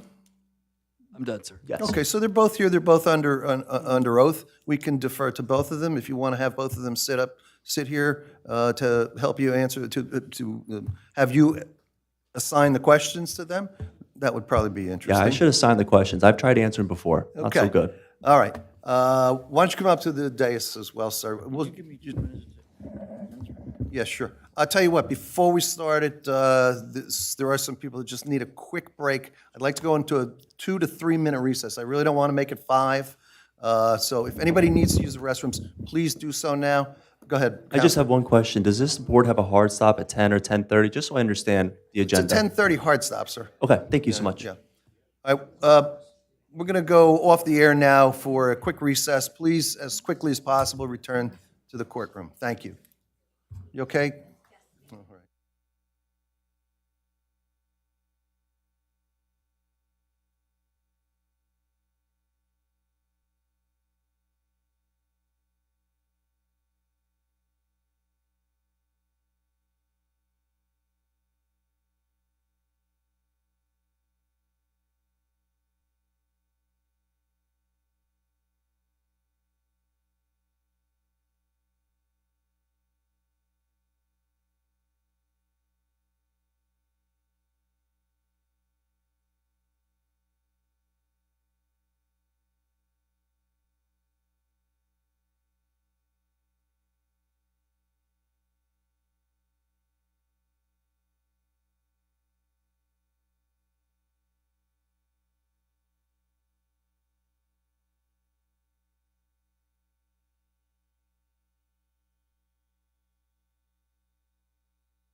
All right, we've returned from recess. Yes, microphone. We have returned from recess. We're going to continue with matter 22-2024Z335 Green Street LLC. Could I have a roll call, please, Ms. Percelli? Certainly. Mrs. Andrews? Present. Ms. Chevalier? Here. Mr. Izzo? Here. Mr. Scogno? Here. Ms. Testaverde? Present. Ms. Gomez? Chairman Sullivan? Here. Before we go to the public portion, Mr. Lavallo is here. He is the consultant, the forestry consultant for the township. In the event that there may be any questions, would you please stand to be sworn? Sir, just raise your right hand. Do you swear or affirm to tell the whole truth, so help you God? Thank you, Gary. And in the event that we have to defer a question, we wanted to put you under oath. Gary Lavallo. All right, Counselor, what my plan was now to be able to open a public portion on this matter and see what kind of feedback we get from the people and let them exercise their right to comment on this application as at least up to this point. I realize that we haven't had a planner testimony tonight, and if you all understand, the planner normally testifies last. That's not going to happen tonight because we're going to run short of time. So that'll be at the next meeting. And the planner would be similar to Ms. Sawan, who is a planner, and they would testify to those type of issues. And Mr. Scogno brought up an issue that probably the planner would talk about. I think Ms. Andrews has some questions. It would probably be more appropriate for the planner. But what I'm trying to say to you is try and limit your questions to what you heard tonight. Let's not make any suppositions. Anything that was said, fine. If you have a question, that's you're right as a resident here to ask it, but let's try and stay on topic. And if somebody's already said the same thing, let's not do it 3 times. You guys don't want to wait here any longer than I do, and the professionals don't either. But we'll try and take in an orderly fashion each one of you who want to weigh in on this, and we'll see what kind of responses you may think, questions you may have that we don't think about as your homeowners there. And I want everybody here to know, I don't know if you know quickly what a board is. And this is a quasi-judicial board because we do have to rule on municipal land use law and the applications that come before us. We are volunteer citizens, all from this township. We have to be by law. There's no one up here paid except the professionals who work for the township and the attorney. We are citizen volunteers. So having said that, I don't want you to think anybody has any skin in the game here other than we're all taxpayers and residents of this community. Okay, just so you understand how the board is comprised. With that, I'm going to open it up to public portion. I don't know if there's any speaker elected here amongst your group. Whoever wants to be first, you can raise your hand. I'm going to, sir? Well, you're right up front, so I'm going to let you do it first. I know you're a professional of some sort, you said. Yes. Are you representing anybody? I'm just a neighbor from the neighborhood. Oh, okay. If he was representing someone, that would be a different You're situation. correct, but I understand you to be an engineer. Is that correct, sir? Yes, I'm a professional engineer. Okay, cool. All right. Board Chairman, if I may just ask 2 questions of you, just Yep. for clarification. One is, the public portion right now, Yep. is it limited to only questions or questions and statements? We'll accept both, but I'd like them to direct on what the testimony was. Okay. And then number 2, can you just ask if anybody in the public is actually an attorney who's representing any clients here tonight? Well, that's what I asked this gentleman. Yes, and then knows where you're going with Yeah, that. is there anybody who here is an attorney? No? Okay, thank you. Sir, state your name, please, and... Raise your right hand, sir. Do you swear or affirm to tell the whole truth, so help you God? I do. Give us your full name, spell your last. My name is Paul Lavella, Lavella. Ms. Olivera, go ahead. Okay. I live on Marlborough Road. I'm close by this proposed development. And I've been a resident for 45 years. There's been a number of developments that occurred over that time. And they all pretty much conform with the zoning criteria. And I do have some handouts for the board. pass out from my own review of the I'm gonna have, proposal. before you give anything to the board, it's got to be reviewed by the attorney. I don't know what it is, and I don't know give who a authored it, or, so if you want to give me one and give this, the gentleman here at the table, who is also an attorney, they would have to see that. What do we have, sir? What do you describe? Is there copies, or should I go up there? Well, I'm gonna give you Yeah, one. okay, thank you. Okay, you could, the applicant's attorney needs one. He has to see it. But before you can give that to the board, we'll have to weigh in. And while they do that, is your testimony going to be long, sir? Or your questions? It should take 5 minutes uninterrupted. I guess we could characterize this, sir, as your crib notes or your outline of what you're going to be testifying about. I'm sorry. Excuse me, I beg your pardon. Oh, it's on. Yeah. What, describe this. What is this? Okay, it's a review of this project and also the developments that occurred over the last 45 years since I've lived in town. Okay. Yeah, that's, adjacent and right down the road. All right. Yes, sir. Excuse me, board. I just have one question. Is he opining as an interested party from the public, or is he opining as a fact witness in engineering? I just want to make that That's why I clarification. wanted to see if we have an objector's case coming. Yes. I don't know. He's an engineer.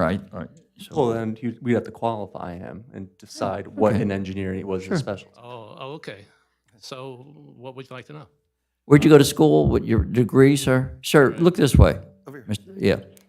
To you. Give us your credentials, your expertise, your educational background. Sure. I received my Bachelor's of Science in Chemical Engineering from NJIT and also Master's of Science in Engineering from NJIT.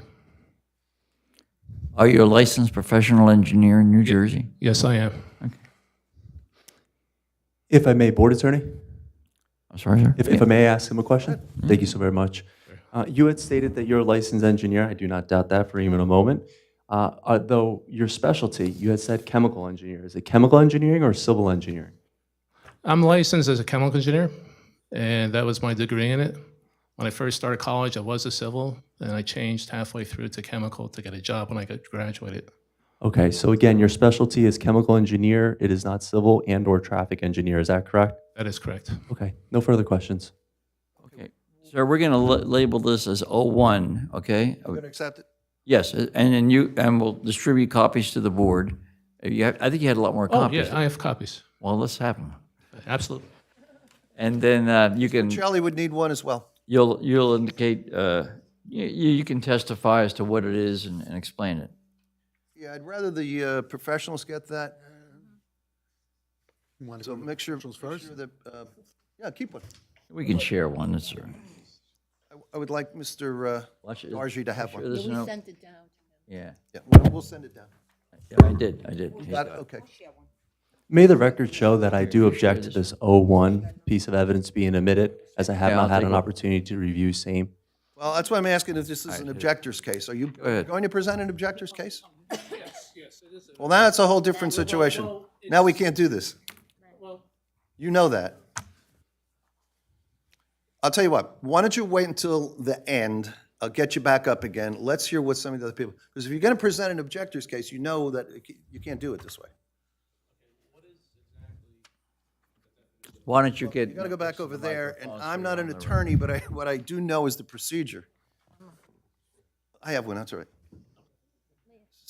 If I may, before we continue to pass out the potential evidence that's trying to be omitted, can we first determine whether or not this individual is an interested party or an objector? It sounds like he's an objector, so then, in that case, well, I understand that, sir. All right, we're going to hold this gentleman off until a little later. Who else wants to speak? All right, sir. So would you raise your right hand? No? Do you swear or affirm to tell the whole truth so help you God? I do. Give us your full name, spell your My last name is Daniel McCurdy. I live at 323 Green Street. Spell your last name. MCCURDY. Your first name was what, sir? Daniel. Daniel, thank you. I'm not an engineer. I'm a resident.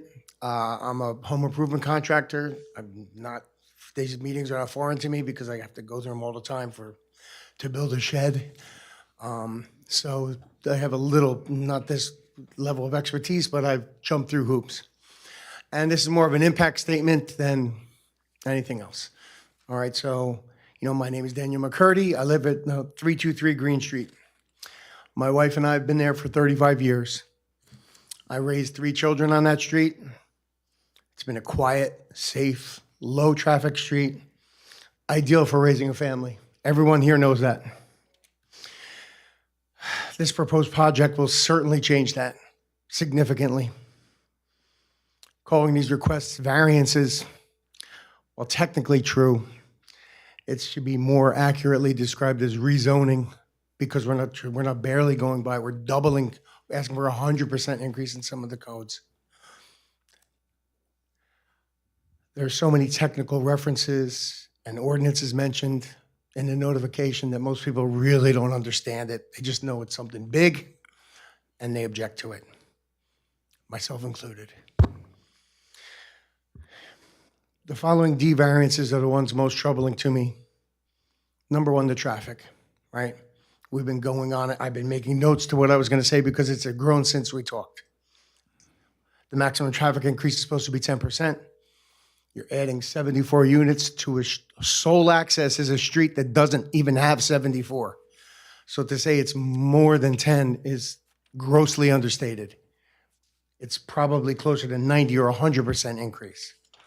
And then to call that a road when it's 12 feet wide is more of a driveway. If there's a car parked on Green Street, there's no chance on this earth that an emergency vehicle or a bus is going to turn down that driveway. It will not happen. If we've all seen emergency vehicles on our street, they struggle now just to get on Green Street. But I digress. Green Street, along with Second Place, do not have the capacity to accommodate this exponential increase in traffic. During the holidays and weekends, sometimes it's a one lane, one car at a time pass. You have to pull over to let someone by now on a good day. Not to mention that the pedestrian traffic has to be considered. There's no sidewalks. There's children walking, there's kids playing, there's kids on bicycles, there's women pushing their kids in baby carriages. This hasn't even been mentioned, or it seems to be an afterthought. We don't even have sidewalks. We're going to be on that street right off of that 12-foot driveway. We're creating an atmosphere where something catastrophic happening isn't a question of if. It's more a question of when. That's a doom and gloom, but it's a reality. It's a small street.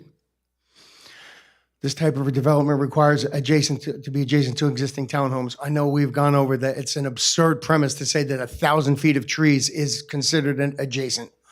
You've explained that clear enough. I'm going to skip that point because it's been belabored and well stated by you. The floor area ratio, which is something I'm very familiar with. The floor area ratio is how big of a dwelling living space you can put on a property. You're asking for 0.397 when the allowable is 0.21. It's almost double. The code is in place for a reason. The code is formulated by civil engineers in place to prevent urban sprawl, to prevent undue strain on infrastructure, to protect quality of life on a small neighborhood, to protect us. That's why that code is there. The 7.6 dwellings per acre when 3.0 dwellings per acre is a current code is equally outrageous. That's double. This isn't a modest increase. It's more than 100% increase. That's very plainly, that's a textbook definition of urban sprawl. It's a textbook definition of overpopulation. As I stated, these are just the primary variances considered. Considering these alone should sway you from voting for this. It is virtually nothing to offer the community, nothing. It's an attempt to subvert the building codes, bend them at the best. These regulations have been established to protect the community from land developers. There's one motivation. We all know what this is. It's greed. You're cramming every square inch of houses just for rent and income. These people are attempting to manipulate it, to fool the community, to permanently alter our way of life. They'll simply move on to another town and another quiet community, and when the dust settles, we're just sitting here holding the bag. Profits gained at the expense of the community, at the expense of the families that are left behind.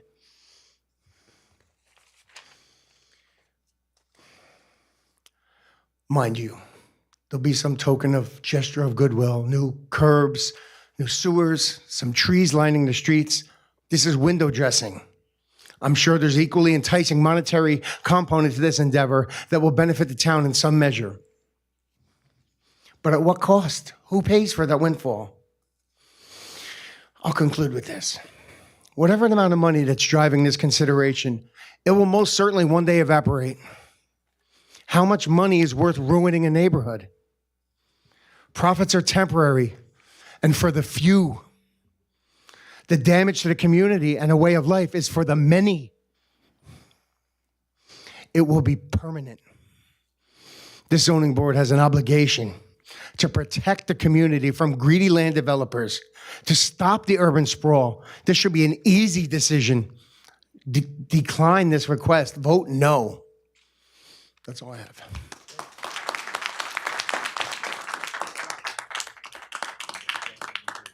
Thank you, Mr. McCurdy. I know that came from the heart, and the board takes full notice of your comments. Next, please raise your hand or come forward. First man to raise his hand there, step forward, please, sir. Board Attorney will swear you in. Sir, would you raise your right hand? Do you swear or affirm to tell the whole truth, so help you God? Yes, I do. Give us your full name, spell your last. Paul Precaris, last name Prekeris.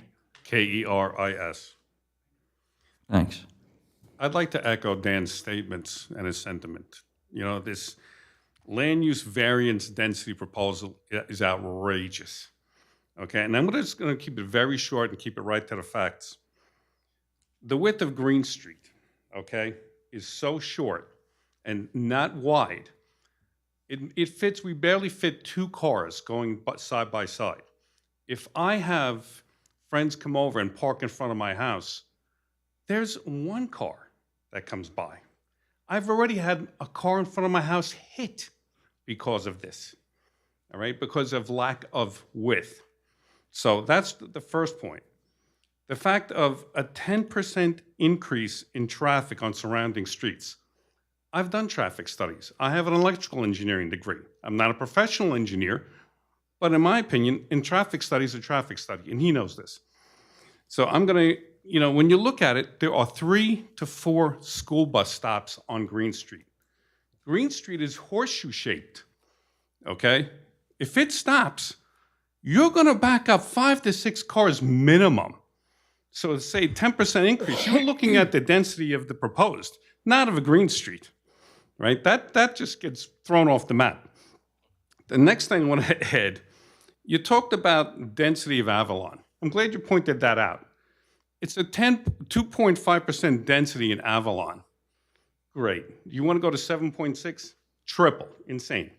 Yet Avalon, at a 2.5% density, has an emergency exit on a different street because of that. Where is it? Where is it for 7.6? I conclude. Thank you. One question. Just one question, Board Chairman. Mr. Precaris, how many bus stops you mentioned? Let's repeat that. 3 to 4 bus stops just on Green Street by itself. If I may, Mr. Precaris. Multiple buses, not just one, multiple. Right, but there's 3 different pickup zones. At least that I know of. Okay, thank you. If I may just ask one question. Mr. Precaris, what's your street address? 304 Green Street. Thank you. Who's next? Go ahead, sir. Board Attorney, swear you in. Sir, would you raise your right hand? Right hand. The other right. Do you swear or affirm to tell the whole truth, so help you God? I do, sir. And your full name, spell your last. Francis David Kapitsky, also known as Junior. Come into the microphone. Francis David Kapitsky, also known as Junior. Can you spell your last name, sir? King Ocean Papa, Ida Tango, Sam King, Ida Echo. I got King Can you Ocean bring Papa. them? You're a nice tall gentleman. Kopitskie.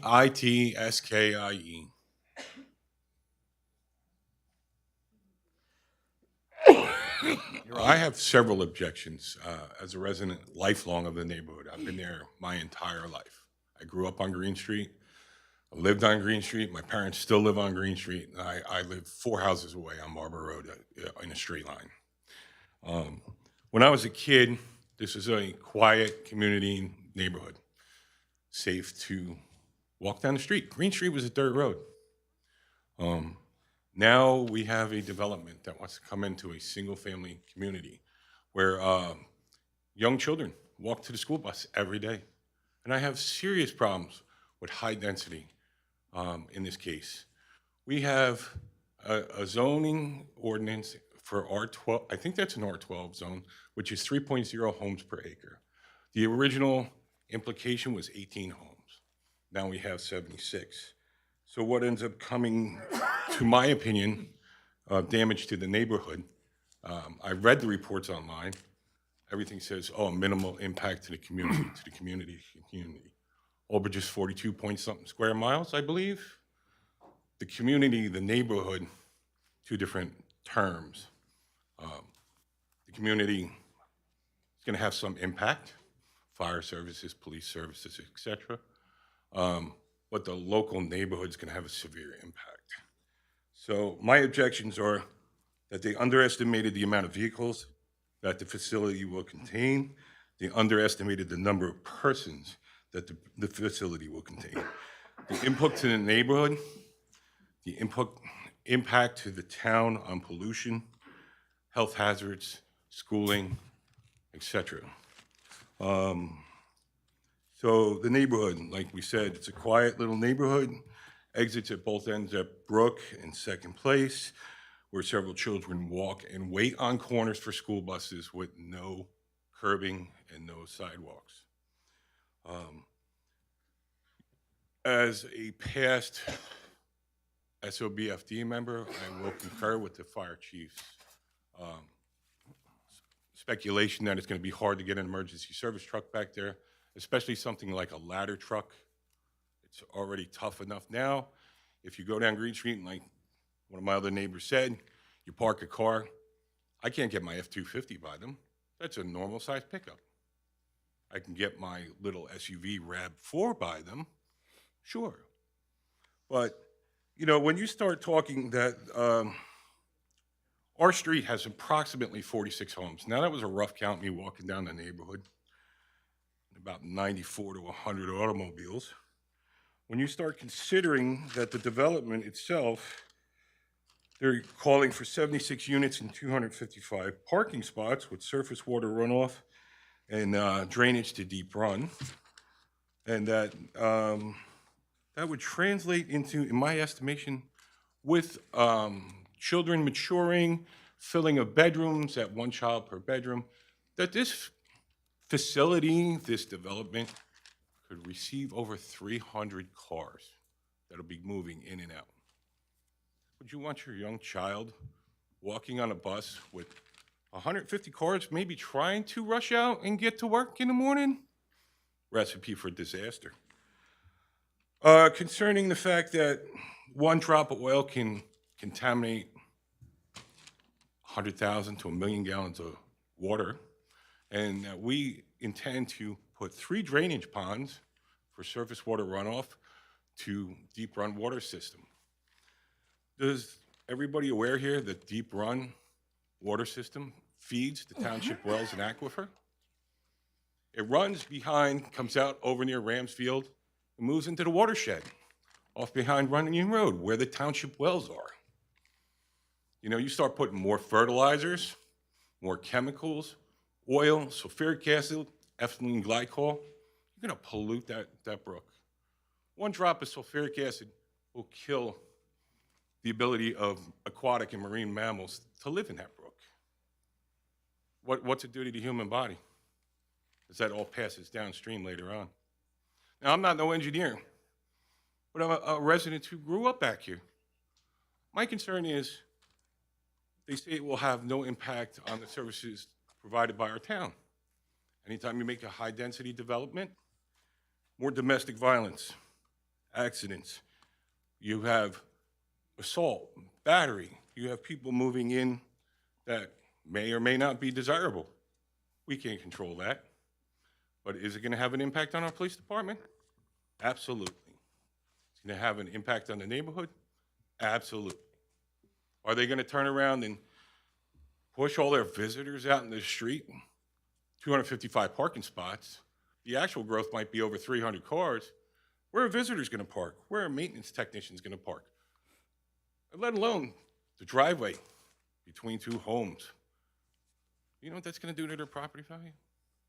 It's not zoned for that. Would you like to live with 300 cars come by your bedroom window? Absolutely not, I'm sure. Those are my objections. I mean, there could be much more, and I know we're limited in time, but, you know, that whole area back there used to be part of Green Acres. When Mr. Green developed and gave the land to the hospital, they ran the infrastructure through there to bring the hospital into town. That was a great thing. People didn't have objections to that. The infrastructure underground on that street is 40 years old. It went in roughly 1970s, 1980s. I might stand corrected, 70s. It feeds 100 homes. You're going to tie into a sewer main that's going to now triple in capacity that may or may not be designed for that?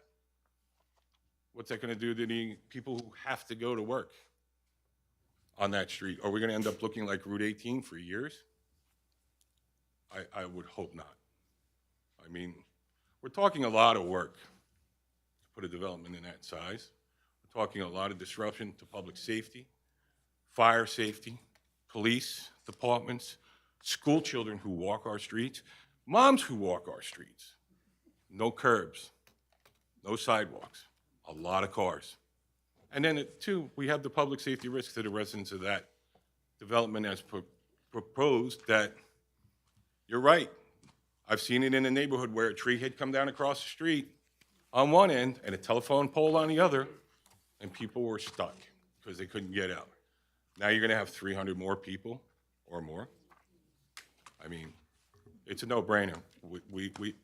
I personally say no. I'm sure a lot of the neighborhood says no. And those are my objections. We have pollution, safety, hazards, just too much. We're a small neighborhood. We like our quality of life. You know, we all look out for each other. We look out for each other's children.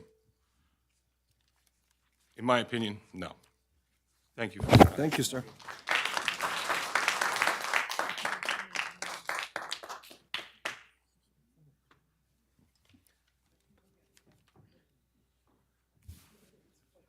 Board Attorney will swear you in. Sir, would you raise your right hand? Do you swear or affirm to tell the whole truth, so help you God? Yes, I do. Give us your full name, spell your last. Kevin Hayes, Hayes, 292 Green Street. Good, Mr. Hayes. Okay, first topic, I guess, a lot of them have already been addressed by everybody and partially by the board, but about the lot itself, the property itself, has there ever been an environmental study on the area surrounding that, Deep Run Creek? I believe in that area, close to that area is Deep Run Preserve, a county preserve. Has anything ever been done to check what the impact would that be on that property? I'd like to have my engineer answer that question, my civil engineer. Good. Good evening, sir. Josh Sewell from Dynamic. As I mentioned in my opening, what we're required to do from a land development standpoint is we have to submit an application to the New Jersey Department of Environmental Protection. We submitted what was called an FHA, Flood Hazard Area Verification. We're required to verify the stream that was there, identify the riparian buffer associated with it, and when we submit for the verification, we have to give them environmental as well as engineering reports to clarify, is that buffer going to be 0, 50, 150, or 300 feet? The DEP has reviewed all the reports. They've also reviewed their own reports, what they have based on Deep Run, and they've confirmed that is a 50-foot riparian buffer. So we don't necessarily have to test the water. They have a lot of their own information themselves. So based off of our site investigation, but more importantly, the DEP's interpretation of Deep Run, they verified where the riparian buffer is and why it's 50 feet. But we haven't had a independent analysis of the area, surrounding area, the impact on that. You have wetlands there, correct? Can you please reiterate the DEP's involvement with the subject site that's completely separated from our own studies that we've done? Because I think this will answer this gentleman's question. Certainly. The permit we obtained was from the State of New Jersey Department of Environmental Protection. It is not opinion-based. We had to submit documentation to the state, and they have their own engineers and environmentalists and scientists on staff They review the application, they verify it, and they give us back a permit to confirm it. So it's not the applicant's decision to determine it. They submit paperwork, and the DEP confirms it. Is that based on this proposal or the original proposal of 18 single-family residents? Actually, the DEP doesn't review if it's a house, if it's a commercial versus industrial. What they review is the T&E aspect and other features associated with the stream. So a verification is just, what is the stream? What is its value? And we're going to apply a buffer to it. They also determine in there, sir, the 100-year floodplain area. Right, I noticed on the first exhibit that you posted there was an area in the northwest portion. That's all wetlands up there. That's a flood area. And that's why I noticed also that's where you have your green area is all wetlands in flood area. That's correct. So in my opening existing conditions testimony, we talked about how we also have a valid LOI, letter of interpretation. So we submitted an application to the DEP also to the Freshwater Wetlands Department. And so what happens is we go on site, we delineate, meaning that we set flags where we think the wetlands are, and then the state of New Jersey comes out and confirms it. And then in writing back to us, they give it a letter of interpretation. They confirm what the wetlands are. In addition to that, they confirm what the buffer is. So you're absolutely correct, sir. Our property abuts a stream that has a riparian buffer and a flood hazard area. We've provided that accurately on the plans, and it also has wetlands and a wetlands buffer. Both of those areas, I'm happy to report that we are staying out of, and we are restoring. There's existing encroachments within those areas, and they are being removed. So from a DEP standpoint, they see this development, not the density, the other things that you may be concerned with, but from an environmental standpoint, they see it as an improvement. Is the county aware of this as far as the preserve goes? There's no... I'm sorry, there was supposed to be special plants in that area on their website, special plants, eagles, all kinds of animals and stuff in that area there. And Based on, so our property is not part of the preserve? I understand, but how close is it to the preserve? Could it impact that preserve? So the DEP requires the permits. There is no preserve county permit you would need to obtain for this type of. I understand, but I'm asking you now, how close is it to the preserve? I'd have to get back to you on that, sir. You don't know where it is? Border it or? So a lot of questions tonight sometimes are how about other developments and other areas? I have not studied all these other areas, right? That Mr. Posada mentioned when we came here, that we're looking for feedback. So we typically only study the property and the surrounding, like the immediate adjacent properties that touch our property. So I'm not aware of how close the county preserve is. What I am required to do, however, is analyze the existing property, and I'm happy to report that we actually have permits from the state. Usually I'm up here and I don't yet have permits. We have permits now, so I can accurately tell you where the wetlands and the floodplain are. Okay. Mr. Sewell, just for clarification again, we have wetlands and we also have the riparian buffer, correct? Correct. Both delineated areas are underneath the jurisdiction of the DEP, is that correct? That's correct. And the DEP, before we even became contract purchasers or had any affiliation with the site, already had some data points on the subject site. Correct. And then it was our responsibility to complete their checklist items, to submit our data, and then they had then the responsibility to review that data with their own professionals and also come to the site for a site visit to confirm same. That's correct. And after the review and analysis, they take of no issue for the potential development of the site. And again, that development has nothing to do with what's being proposed here tonight, just in general development, so long as it doesn't encroach in any of those delineated areas. Is that correct? That's correct. And the plans that we're showing do not encroach upon those environmentally sensitive areas. Okay, are the green areas that you have on your picture there, open space or whatever, in the upper left-hand corner, that's all a wet area, correct? Yeah, so using Mr. Dargy's pointer, there's this line right here. That is the line of interpretation. Everything to the north of that is wetlands. Then there's a second line where my pointer is.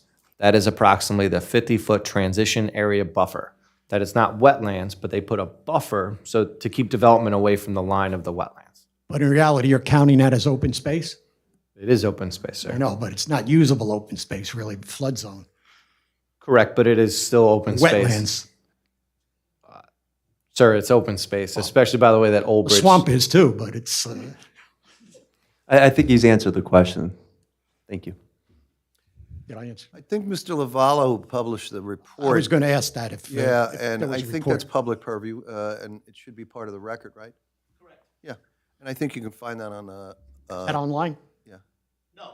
It wouldn't, yeah, it wouldn't be online, but Did he you get the published board a one. copy of what the report, or did they get a copy already? They have a copy. They have a copy. No, we have it. It's also available I'm with the saying you can application. obtain it. It was December 2, 2024, it was authored. Okay. Did you say something, sir? No, I was just going to mention that pursuant to our public notice, he has an opportunity to come to this municipality to review the record and the application where that report he could find. That's all. Yeah, it's available. Okay. The other question I had is about traffic. Okay, you have, what, 170 people there, or 74 condos and 76. 76 townhouses and condos, or I didn't hear condos. 14 condos, I think it is. No. I didn't hear condos. That's what is on the proposal. COA units. What's that?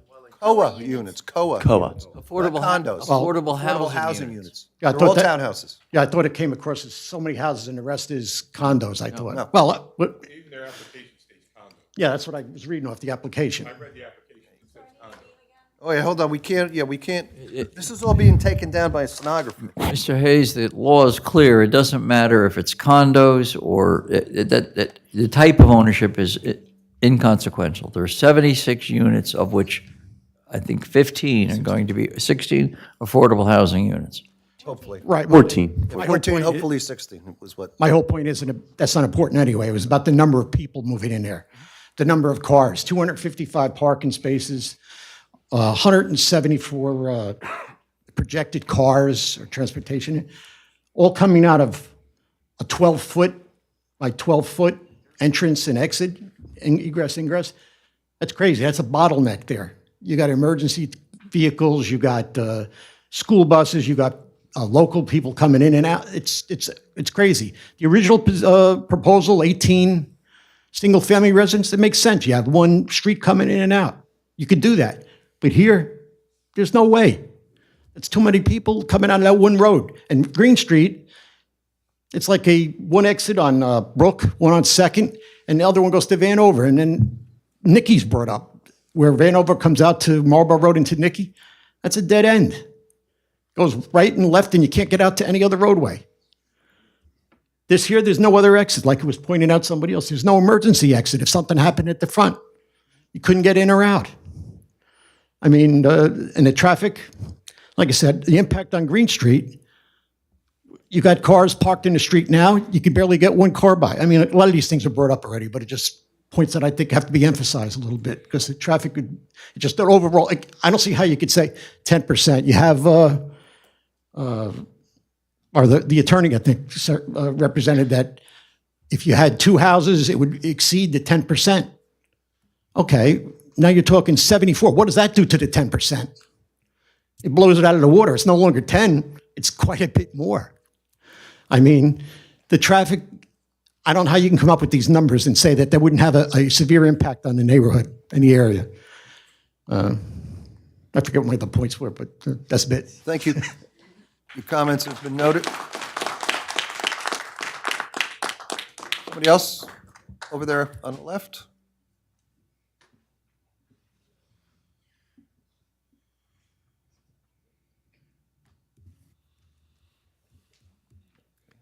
So fix the mic first and then raise your right hand. Thank you. Do you swear or affirm to tell the whole truth, so help you God? I do. First, full name and spell your last, please. Bradford Wallace, Wallace. So I have been a resident at Marlborough Road along with my family over there for my whole life of 21 years, and I know the area by heart. I'm also a new driver, so I have been all around this area as a new driver, still cautious about the area. So one thing that worries me is the amount of people all in one spot. For those that don't know, Green Street is a road that is much less trafficked than Marlborough Road, and even Marlborough Road is not trafficked all too much. Green Street doesn't have a double line, to my knowledge, and And whenever I go down there, whenever Marlborough Road is blocked in some way and have to use it because it is parallel to it, I never have anyone else come towards me. And if I did, I would have to stop physically to actually let the other driver go by. So this is insane. Even the 18 houses, I believe, is quite a stretch for on Green Street in comparison to Avalon Bay, which has been brought up many times, and I've seen come in, where the main road that goes out into Avalon Bay is actually Ferry Road, which is very trafficked. This is the complete opposite of that. Marlborough Road and Green Street are, again, roads that I have been driving the 2 years that I have my license. And one thing about this flag lot, essentially, is that I noticed that some other areas that are on Green Street have some other flag lots as well, but that is only to 1 or 2 houses, maybe, not to 76. 76 is a large number of people. I also was recently in Old Bridge High School and in the school system. And within the school system, I went on the buses, and my sister, who is not here today, also is still enrolled in the school system and has to go on public transportation in that way. So on our road, there are no buses that go through Green Street for the high school. They have to all walk up to Marlborough Road and go to one of 2 stops because the street is very low trafficked in comparison to other parts of the town. And again, this is not some place where 76 units are going to easily, without any impact to the traffic, bring any sort of peace. That is all. Thank you. Hold on. Oh, I want to ask you a question. yes.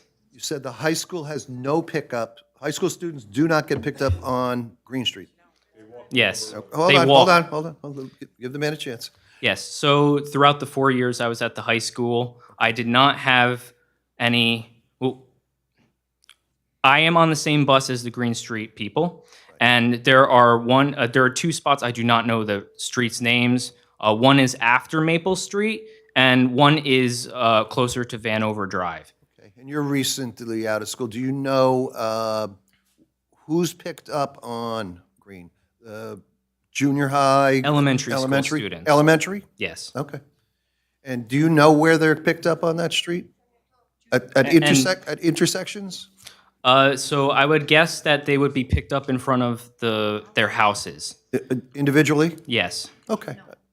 Well, let's just, I'm trying to listen. For elementary school students, they were picked up in front of their houses. That's at least how it worked on my bus 10 years ago. All right. I thank you for your help on that, and I thank you for your comments. One final thing. 1 car per minute is like, I don't see that amount of activity on the Wawa at Maple Street. And this is for a much lower trafficked street. So that's just something to keep in mind. Thank you. All right. Thank you, sir. Man on the aisle. I was pointing at that gentleman. Yes, sir. And I was going to go to the lady in the back with the glasses on. You'll be next. Well, I'm sorry. Hold on, sir. Sir, do you swear or affirm to tell the whole truth, so help you God? Yes, I do. Give us your full name, spell your last. Full name is William Maher, M-A-H-E-R. I'm at 353 Green Street. Thank you. My property is about 100 feet from the access to those houses that exist back there right now. I've been there 50 years in May. I'll be there. Seen a lot of different developments in the neighborhood over the time. When I moved in, it was just older folks there, a lot of the original people, the old houses. My house was built by a common builder. They bought the lots. They put up houses and spot builders. Recently, they're putting up big palatial houses there. Very nice. but they all have one thread in common. They're all single-family units. Now, with something like this, to put in that kind of a neighborhood, the impact on that street, I live at the perpendicular of Second Place. I'm retired. I'm a construction worker. I worked 40 years in construction, so know a little bit about building. Anyway, I watched the kids get on a bus. The bus stops in front of my house, 2 of them. They let the kids off. Those are the mid-grade kids.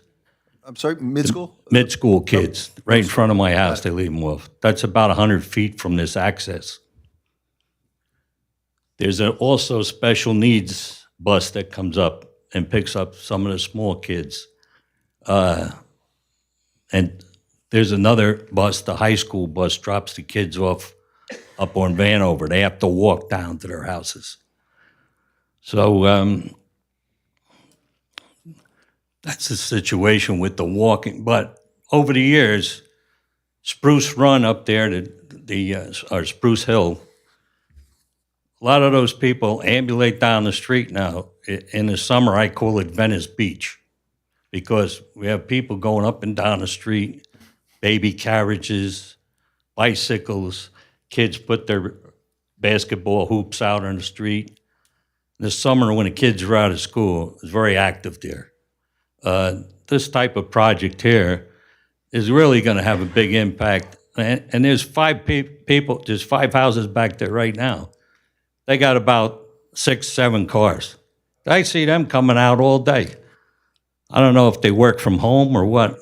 Well, a lot of people work from home. A lot of these people are going to be working from home. They're not going to be involved in this impact study with the traffic. But they'll be going over to Walmart and stuff like that, in and out all day. And I see it now. My house is right there. The guys come down to the stop sign. Sometimes they stop and they go down Green Street. But it's a very dangerous situation. I can't see any type of fire equipment getting in there. Right now, there's a guy that brings propane gas back there to those residents. He's got a tough time making a turn to swing in there. I don't know what you'd have to widen that. I don't know if they have the access to buy more property or whatever, but it's not going to happen. And if somebody, like they said, if there was ever a fire back there, what are these people going to do? Scramble out while the fire trucks are coming in with all these 100 cars back there? Very dangerous situation. I think, my opinion, humble opinion, I could see them putting the 13 houses back there. That wouldn't have the impact. It would blend in with the neighborhood. And, you know, that's all I have to basically say. How many kids gather in front of your home to be picked up in the morning? I got about 5 kids that wait out for the one bus. There's another bus that comes from Spruce Hill. They come down and drop kids off in the afternoon there. And is that common, like, there's certain stops that those buses make, right? Yeah, I believe so. Okay. But some of them do stop in front of the children's house on Marlborough Road and pick them up in front of the house. But mine, the kids gather, like the mothers will bring the car up and wait in the car with their children, and then they'll go on the bus when the bus comes. It's on a pretty regular schedule. Well, thank you for the information. You come with 50 years of experience, so that's enlightening to the board. Thank you. Thank you. Thank you.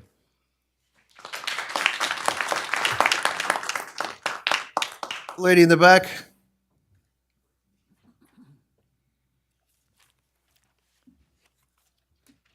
Board Attorney will swear you in.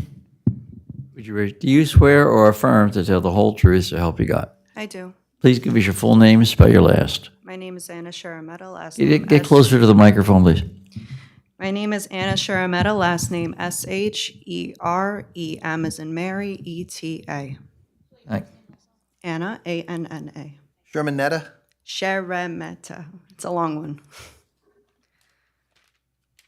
Go ahead, ma'am. You live in the area, I assume, right? Yes, we just moved in 3 months ago. On Green? No, on Marlborough. Okay. And Green is right behind us, which we've driven by a few times. And the reason that we moved in is because I used to live in Brooklyn at first. The reason we moved out was because of the amount of people there wanted to have, sorry. We wanted more of a family lifestyle. So my family and I, we moved to Staten Island. I don't know if you're familiar with Staten Island, but that was kind of the area if you wanted to raise a family, if you wanted, to have your kids play in the street, for them to be able to walk to school. And with COVID, that has changed. So many people have moved in. Quality of life has changed. Traffic has changed. Stores have changed. Absolutely everything has changed. So once I got older, I had the chance to make the decision to move. And my fiance and I, we decided to move to New Jersey. Why? Because of quality of life. This area, specifically Old Bridge, it's a family area where we actually want to start a family. We bought a house that's going to be our forever home. We moved here for that. The Marlborough Road, the actual road, it's a double-sided road, which we were completely against, but because of the way that there were barely any cars, there are no sidewalks, but you're actually able to walk in the street. Green Street, same thing. There's not that many people, but if you have a development, 76 units, at least 2 people per unit, that's going to be an abundance number of people that are going to be driving around with cars, and each family has usually typically more than 1 car. That's going to increase the traffic a lot. Right now, I'm a commuter. I don't drive, don't have a car, but I'm a commuter. There's 1 bus stop, and it's actually right behind my house, that goes to the city. The only other bus stop option is on Ferry Road. So if any of those people are going to be commuters, they're going to have to walk from Green Street to Marlborough all the way to Route 18. At night, and sometimes even in the morning during winter, right now, it's dark and there are barely any lights. We have to keep our flashlights on to not get hit.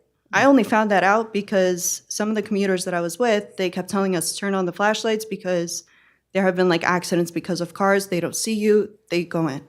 If you increase the number of traffic there, there's going to be even more accidents. So you're going to have more commuters and you're going to have more cars. That's one thing. 2, sorry, nervous. The sectioned off areas that you were talking about, sorry, affordable housing units. I used to live in an apartment building where most of it was just regular units, and then the bottom 2 layers were affordable housing. It was completely different on those first 2 floors, which was usually mostly affordable housing, than the other 3, 4, 5. There was a lot more violence. There were a lot more issues. The issues that people had with their cars even parked outside when we had security all around, which I don't know if you guys are going to have security, but the amount of break-ins that were there, the window smashings, women were nervous of walking home because there were some instances. This is not the community for this. If you increase so many people into this area, it's going to completely change the way of life for everyone. People in that community that you're going to be building, and then also the people that are living here for 30, 40 years that want to pass down their homes to their kids or to their loved ones to keep a family here. And it's not going to allow that. You're going to start one development here that's going to open up the space, and then other developments are going to come in and join. Meanwhile, I'm sorry, but you can take a very busy area. There are so many areas where there are actual development all around. Go there. Go where there are multiple developments. People are okay with that. They live with that. They're happy with it. There's actually space for it, and you're not interrupting anyone's lives. That would be the place for you guys to build it. You want to do 76 units? Go ahead. You want to do 114? Go ahead. But this is not the place. One street has 40-something people that someone mentioned, and you want to put 76 into a tiny thing connected to one street. It's not right. Thank you. Thank you for your comments.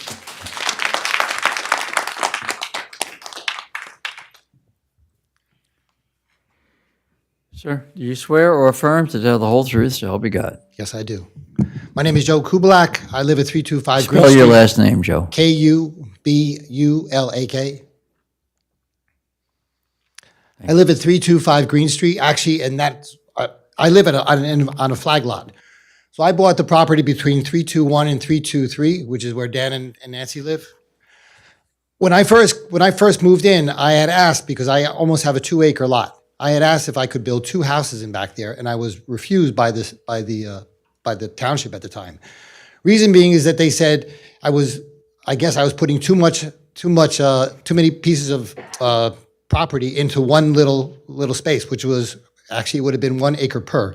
I was also asked at the time to make my driveway a 30-foot street.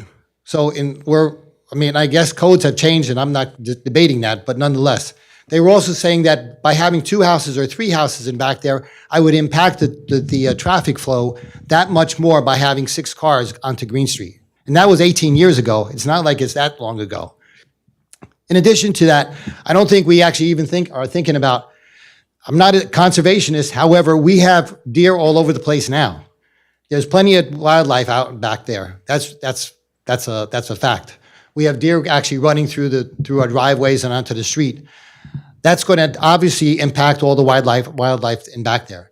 Additionally, we're almost right at, we have woods in back of us. So I'm at the very base of actually wherever the street is, I'm right at the end of that blue line. For us, where we're at, and all those trees are a buffer for sound. So when they took down the trees right on Route 18, between Marlboro and 18, all of a sudden you definitely could hear more noise coming off 18. Right now, we can still hear whenever there's parties or something on the other side of that development, we can still hear it. As soon as you remove all those trees, the buffer for this quiet neighborhood that we have is pretty much all going to be gone. Plus, you're going to have 76 units in there. That's all I have to say. Thank you. Thank you, sir.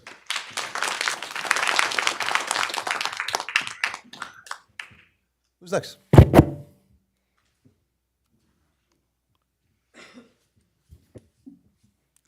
Hi, good evening.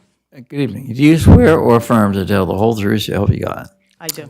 Full name and spell your last. Rosalie Ferraro, F as in Frank, Erraro. Thank you. Okay, I'd like to know, first of all, this is very detrimental and unsafe to our community. Very, very safe. I live right across the street. I come home from work at 5:15, 5:30, and I have a problem, okay, when I come home because it is unsafe that the people who I have the 6 houses back there have their mailboxes in the street. They don't shut their cars off. They have no lights. They just drive up and they open up their mailboxes, and I can't tell whether or not they're sitting, moving, or if they're parked, okay? I want to know, since this is 335, will this have its own street name? Is this going to have its own street, or will it be 335, A1, A2, A3? Because that is no postal service. Where are you going to put the mailboxes? Are you going to have those huge mailboxes in the front so that when these people all come home, now you're talking 75 people, well, being honest, it could be double, they're coming home and they're all going to stop right there in front of my house to get their mail. Detrimental. we're not going to have this. We're not. And you know what? I actually consulted a zoning attorney. And I asked her a couple of questions, and she said to me, if we wanted, she would actually represent us. Because our community we're not going to have this. There are children in the morning, walking, parents. Halloween. Do you know what Halloween is like on our block? It's like a party. It's a party. And now you're asking all these other people, where are these people going to go and park when they have holidays? Where are they going to park in Christmas? You know where they're going to park at Christmas? In front of my house. They're going to be parking in front of my house, all my neighbors' houses, his house, my house, their house. They're going to take up the whole street. Where are my people going to park? Where are my family going to park? It just can't happen. It can't happen. You have to minimize it. 18 houses is still too much. It's got to be too much. And the fact, so you're building 74 houses, 3 bedrooms. 76, sorry. 3 bedrooms. What the average, I'm going on the low income, $450 a house. That means they're going to make $14 million on us. That's right. These guys are gonna make $14 million. And we have to sacrifice because somebody could be rich, go to Marlboro Road, between Texas Road and Pleasant Valley. They are affordable housing living land. He could have bought there. He chose to buy there. This property has been for sale for so long, and you know what? No builder had the nerve to challenge the board. And they're challenging you. They're challenging you. And you know what? We can't let this happen. We just can't. These big developers cannot come in here and change our communities. That's not what we're for. That's not what we're about. I want to know, will these houses have, you didn't ask my question, are they going to have their own street? Well, Yeah, no, yeah. I want to know, is it going to have its own name? So more than likely, I would presume that it would have its own name. Microphone. yeah. No, but So more than likely, it's I would. not an answer. Okay, well, the reason why I say like that is because it's not up to us. It's up to the municipality's professionals to make a determination on what we do, and they're also going to work with the post office. So I don't know. We can't say what they're going to do. So that's why I said more than likely from past experiences, what would probably happen is that we would probably have a new road. The township would probably tell us what the name of the road is going to be, and we would coordinate with the tax assessor, the post office, and the township engineer. That's it. So It's out of our hands. That's not a definitive answer. That's like a possibility because the Well, I can possibility answer that could question also because be- if you'd wanted to, we can make it as a condition of approval that we would have to have individual mailboxes for each unit, so that therefore your concern when it And comes where to would they fruition, be? at the front door Of their each one of homes, the homes. individual homes. Absolutely. Are these going to be individual block and lots? They're all going to have their own lot? No. It would be probably a homeowners association. Oh, so now you're going to have a homeowners association, are you going to have a clubhouse, or you're going to have, like, who's going to maintain all of that? Again, Because obviously, there's going to be, like you said, your little boulevard, entryway. this is only conceptual. That's it. We're just talking about the townhomes here and density. As far as what it looks like, the dimensions, the size, the bulk, Well, I none of didn't that ask is that before. question, No, but no, I but I am answered it. answering it. I am answering it for you. None of that is before the board here today. The next step would be for us to understand what those details are and to work with the township to get to a happy medium for all parties. Okay, so my understanding is that there is a possibility that they may not name a street, and it may stay as 335 Green Street. I live at, It's very unlikely that that would happen. And normally in these situations, there's a name assigned, and they get individual street addresses. okay, good. More often than not, mail delivery goes to cluster boxes, not to individual homes. That's the reason. The cluster you would box would be right across the street from my house. Well, And no, that means actually- that every actually, night, No, ma'am, they wouldn't. They would be internal normally. The post office controls that, not us. well, they're currently now in the middle of the street. But in something like a situation like this, they'd probably have maybe 4 or 5 different cluster boxes on the properties. Okay, so the Postal Service will, But it's controlled by the post office. okay, very good. Very good. Ask her a question? Sure. The postal service doesn't go into the development? No, they don't go down, they don't go down it's an easement. It's not even a paved road. It's a dirt road. It's gravel. That's what it is. And they do not go down, nor do the school bus. That's another concern. I mean, what guarantee do we have that the school buses will be going down there? Like you said, you have to figure this out. But if they don't, that means all those people, all those mothers, all those kids are going to be walking all up to Green Street, and now you're going to have all this traffic going back and forth. It's too dangerous. It's too detrimental. It's unsafe. It's unsafe. And no, they do not go down the easement. The mailboxes are all lined up on Green Street in front of my house. And like I mentioned, I come home every night, and they're all parked there. And that's only 6 cars. Imagine if we had 74 cars. 76, I keep saying. I apologize. So it's just, yeah, well, I'm just being minimal, but it's not safe. But I just wanted to know what they were going to do, if they're going to name it, because I'd like to know. Thank you. That's not decided by them. That's it. Thank you. Thank you. I think we have time for one more tonight. Well, he was going to talk to him. What's that? Okay, anybody, before we go to him, anybody else? No, you already talked.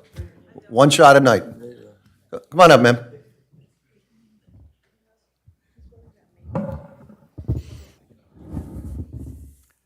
Raise your right hand, please. Do you swear or affirm to tell the whole truth, so help you God? I do. Full name, spell your last, please. Jennifer Simatos, Simatos. Thank you. I just want to clarify for the adult school, not the adult school, the high school, going on the bus, their bus stops are directly not on Green Street, but they are on the corners where these cars would be leaving on Maple and Marlborough Road, and then Second Place and Marlborough Road. So the two egresses where these cars will be coming out, the students are on those corners. And again, there's no sidewalks, there's no curbs, and they're in the street. And like someone said, it's dark and it's kind of dangerous. Even my husband, who does walk to the bus, walks on the opposite side of the street because people just whiz around the corner. So it is very dangerous, and the kids are there. Permit me, I know you said Marlborough Road. What was the name of the other road? Maple. So it's no, it's Brook Street and Marlborough Road. Brook Street and Marlborough Road is one stop, and on the other side of Green Street is Second Place and Marlborough Road. Question I had about the transportation study. Was there anything done for the egress to get onto Route 18? Because once you come off of Green Street, those streets are just stop signs, but once you get onto Route 18, you only have two spots. It's either Maple Street or then the end of Marlborough Road to get onto Route 18. And I know when Miller School comes out and there's only maybe 5 or 10 teachers that come out, they come out on Marlborough Road to go onto Route 18, that traffic light is backed up. Let's ask the professional. So have you gone that far past the street? We didn't, ma'am. We only studied the intersections that I mentioned, which was Marlborough and Green, and the intersections directly adjacent to the site. We didn't study the intersections with Route 18. Yeah, if you're familiar with the area, going down Marlborough Road, getting onto Route 18, it's hard to get out there, and then people have to make a U-turn to go onto the southbound side of Route 18. It is a very tricky thing to have. Even just a couple of cars there makes it difficult, I would say. And then the light at Maple Street, just 1 or 2 cars, when that light turns green, you maybe get 3 or 4 cars that will go at one time. So if you're adding even just 3 or 4 cars at a time, it's backing up that light onto Marlborough Road, and then people are not even getting through Marlborough Road, that Maple Street. There's not that much room. So I think that will be affected. The other thing I wanted to note is on the property now, the homes that are there are probably no bigger than a 2-car garage. There's no infrastructure that's there. It's a gravel road that they would say. So the difference of the infrastructure of something going in, even regular homes, I don't think it would be supported, because those homes are very small. And no offense to neighbor at 335, but his lot is a back lot. And I do know when that home went in, beautiful home, great neighbor, met him at our block party that we have. And I do respect all the professionals here and all their work and studies and education. But in reality, when that home went in, the neighboring homes in front, their sub pumps now run constantly. I also know I live at the other end of Green Street at 211, and I do know that when Avalon went in, our sub pumps go constantly, and our neighbor gets flooded out very often. So even though the studies say it's not going to affect it, we have been affected. Also, that tributary, that little creek that runs by, the debris that's there is from storms. That waterway not only goes to our aquifers, but past that leads into the Raritan Bay. When we had Sandy, that little creek, you couldn't see the other side of it. It was a big raging river. And so when we have bigger storms, the debris comes and is laid there. So you're just cleaning out what storms have brought. And it might temporarily help, but when another big storm comes, you're not having a little creek there anymore. Thank you. Just wanna make it quick.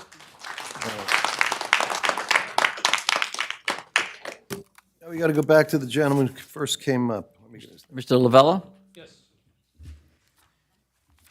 What I want to decide, sir, is if you're going to prepare or propose an objector's case, that would normally come at the end of the application, not at this juncture. They would present their entire application before it goes for a vote, then the objector case would come on. Am I correct? Well, that's the way the zoning board here handles those matters. I'm not exactly sure what it is that you're going to testify about. I'm unfamiliar with the objector's case. Well, you're not, I take it then you're not looking to provide, I know that you're an engineer, an expert opinion, you're just going to give us facts? Is that what I'm hearing? Yes, I'm just providing facts. And you're someone in the neighborhood? I live on Marlborough Road, yes. I think that's fine, sure. Okay. May I just point out for clarification, are you also stating that you guys are accepting it as O1 into evidence? Because I do object to that in its entirety. We haven't had an That's fine. opportunity to review that data. The purpose of him advancing it is for evidential proofs to support his narrative. So just like how the public has an opportunity to review data points 10 days before the hearing, it should be reciprocated. I don't know about that. This appears to be a first page outline as to what we're going to hear. The second page is It's all a printout. No, hold off. Okay. Second page is a printout from Google Maps, and the third page is I'm sure this gentleman can testify as to what he prepared. It shows how many units per acre, blah, blah, blah. Well, I would disagree. I do not believe it's an outline per se because the outline itself includes data points in there. For instance, it says excessive intensity of development, 254% of zone area, 7.6 per acre, 7.6 homes per acre. Other nearby planned communities have their intensity of development close to 100%. Spruce Hill, 57. Oakwood Park, 112. The point I'm trying to make is that we should have an opportunity to review that data and also confirm where he got that data. Well, it's great that you started entering all of that into the evidence. Maybe we should have him finish it up. Well, again, he's a... I agree, hold on. I would agree, Counselor, I would agree with you that it probably should not be admitted into evidence. I think when he offered those, when I said I'd like to, the attorney should see it, and I think your point is well taken. I don't want to argue the legal side here because I'm not educated to do that. But I would agree with you that there should be time for recognition if it's going to be handled as evidence. If it's merely going to be handled as his testimony tonight, it would be probably the same as we've heard 15 other people. Mr. Lavella, you can use it, but we're not going to agree enter with in that? evidence. I would just say, for the record, I object to the entry of that O1 into evidence. We just agreed with you. We did just agree with you. It's not going to be entered into evidence. The gentleman can hold on to it and read it verbatim if he wants, but it's not going to be entered into evidence. So just for clarification, record- he's for the speaking record. as an interested party. Is that? Thank you. He's not an objector at this point, and I don't think he's going to object, run an case. And for the record, O1 has been removed from evidence. We agree? 01 is not in evidence. Please testify, sir. Okay. There's been two prior developments right down the street. Spruce Hill went in the 1990s. The intensity is at 57% of the zoning requirement. It's also R12. And back in 1980s, Oakwood Park was built, and that's at 112% of intensity. And Oakwood Park is townhomes, Spruce Hill is single-family homes. And both are done very tastefully. They both drain into Marlborough Road, which is a busy county road. They don't dump into a local street. And there's basically, well, everybody else here in the past have been saying a lot of the other items. I don't need to go into the safety, but I did observe the school bus stopping right in front of the current entrance to 335, offloading an elementary school student to its parents. So there is a lot of school bus traffic there. And, you know, if development of this size was to drain into a county road, it could be more easily handled, but it doesn't. The proposal that was created a couple years ago for 18 homes was more in line. Probably it would be a better fit, but it still would add a lot of traffic to Green Street.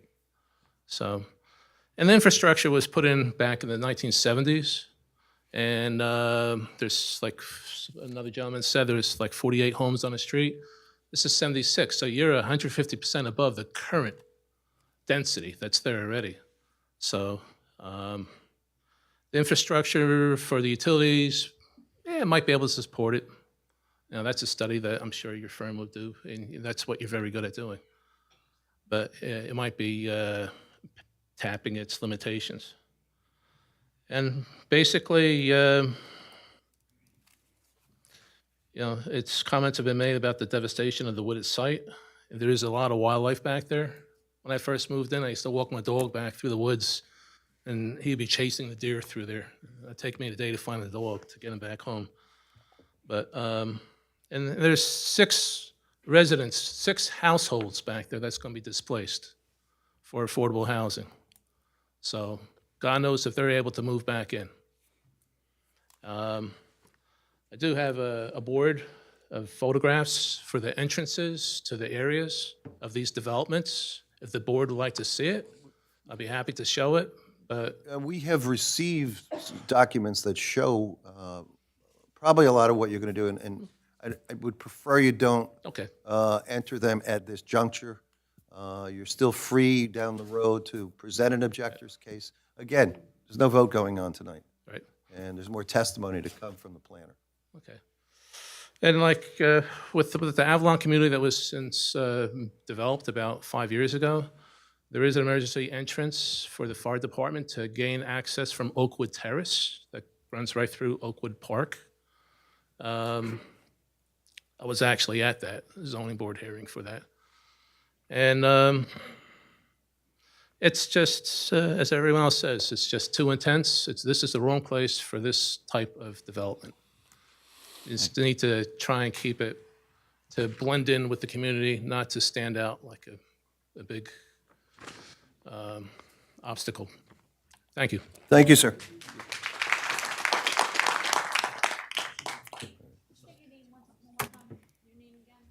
My name is Paul Lavella, L-A-V-E-L-O.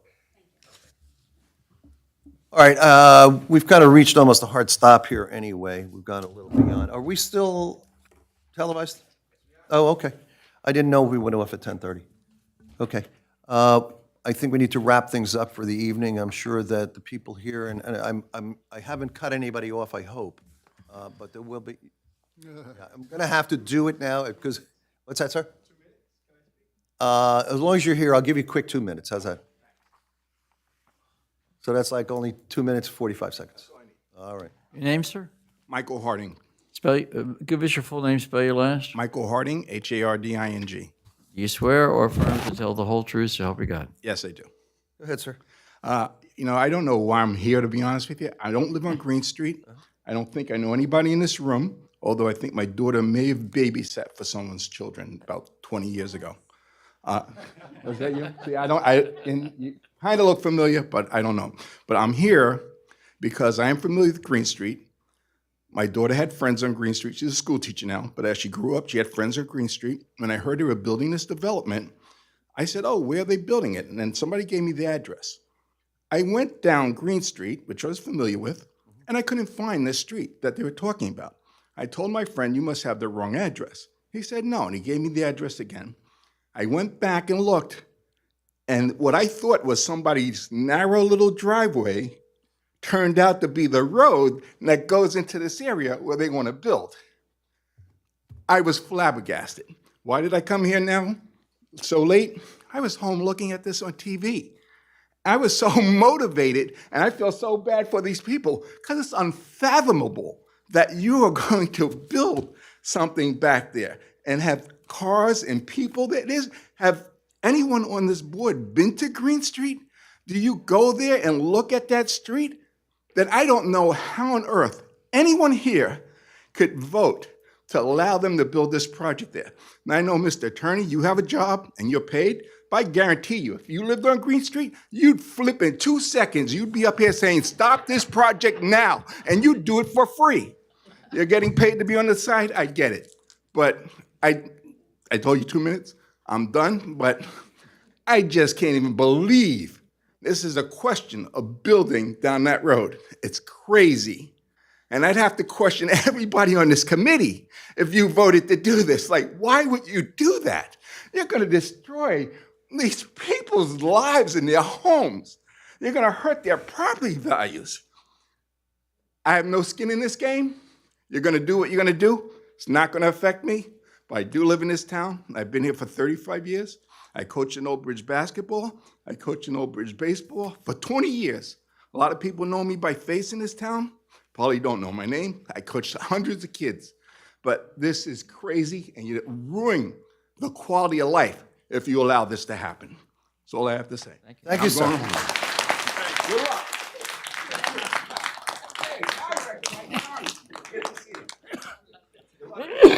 Has anybody else come from home late to, they want to be heard? That was admirable. I gotta hand it to the guy. We reach a hard, fast stop here, Counselor. So I think it's time that we set another date. I know you have a planner that you want to put on, and perhaps other witnesses. I don't know. I'm sure you'll probably speak with the professionals. Maybe you could iron some things out. Maybe you could adjust some things. That's not our end of the business. Certainly, that's yours and your professionals. But I thank you all for your professionalism tonight and handling all the comments from the people.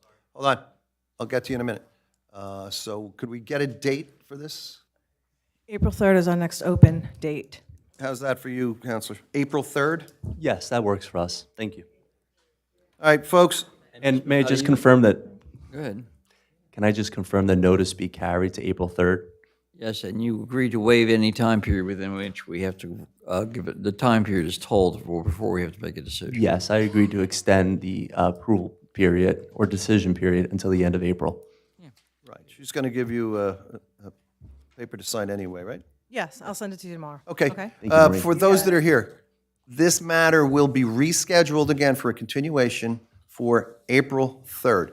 The meetings start at 7:30. I don't necessarily know that this would be the first on the agenda, but it will be on that agenda.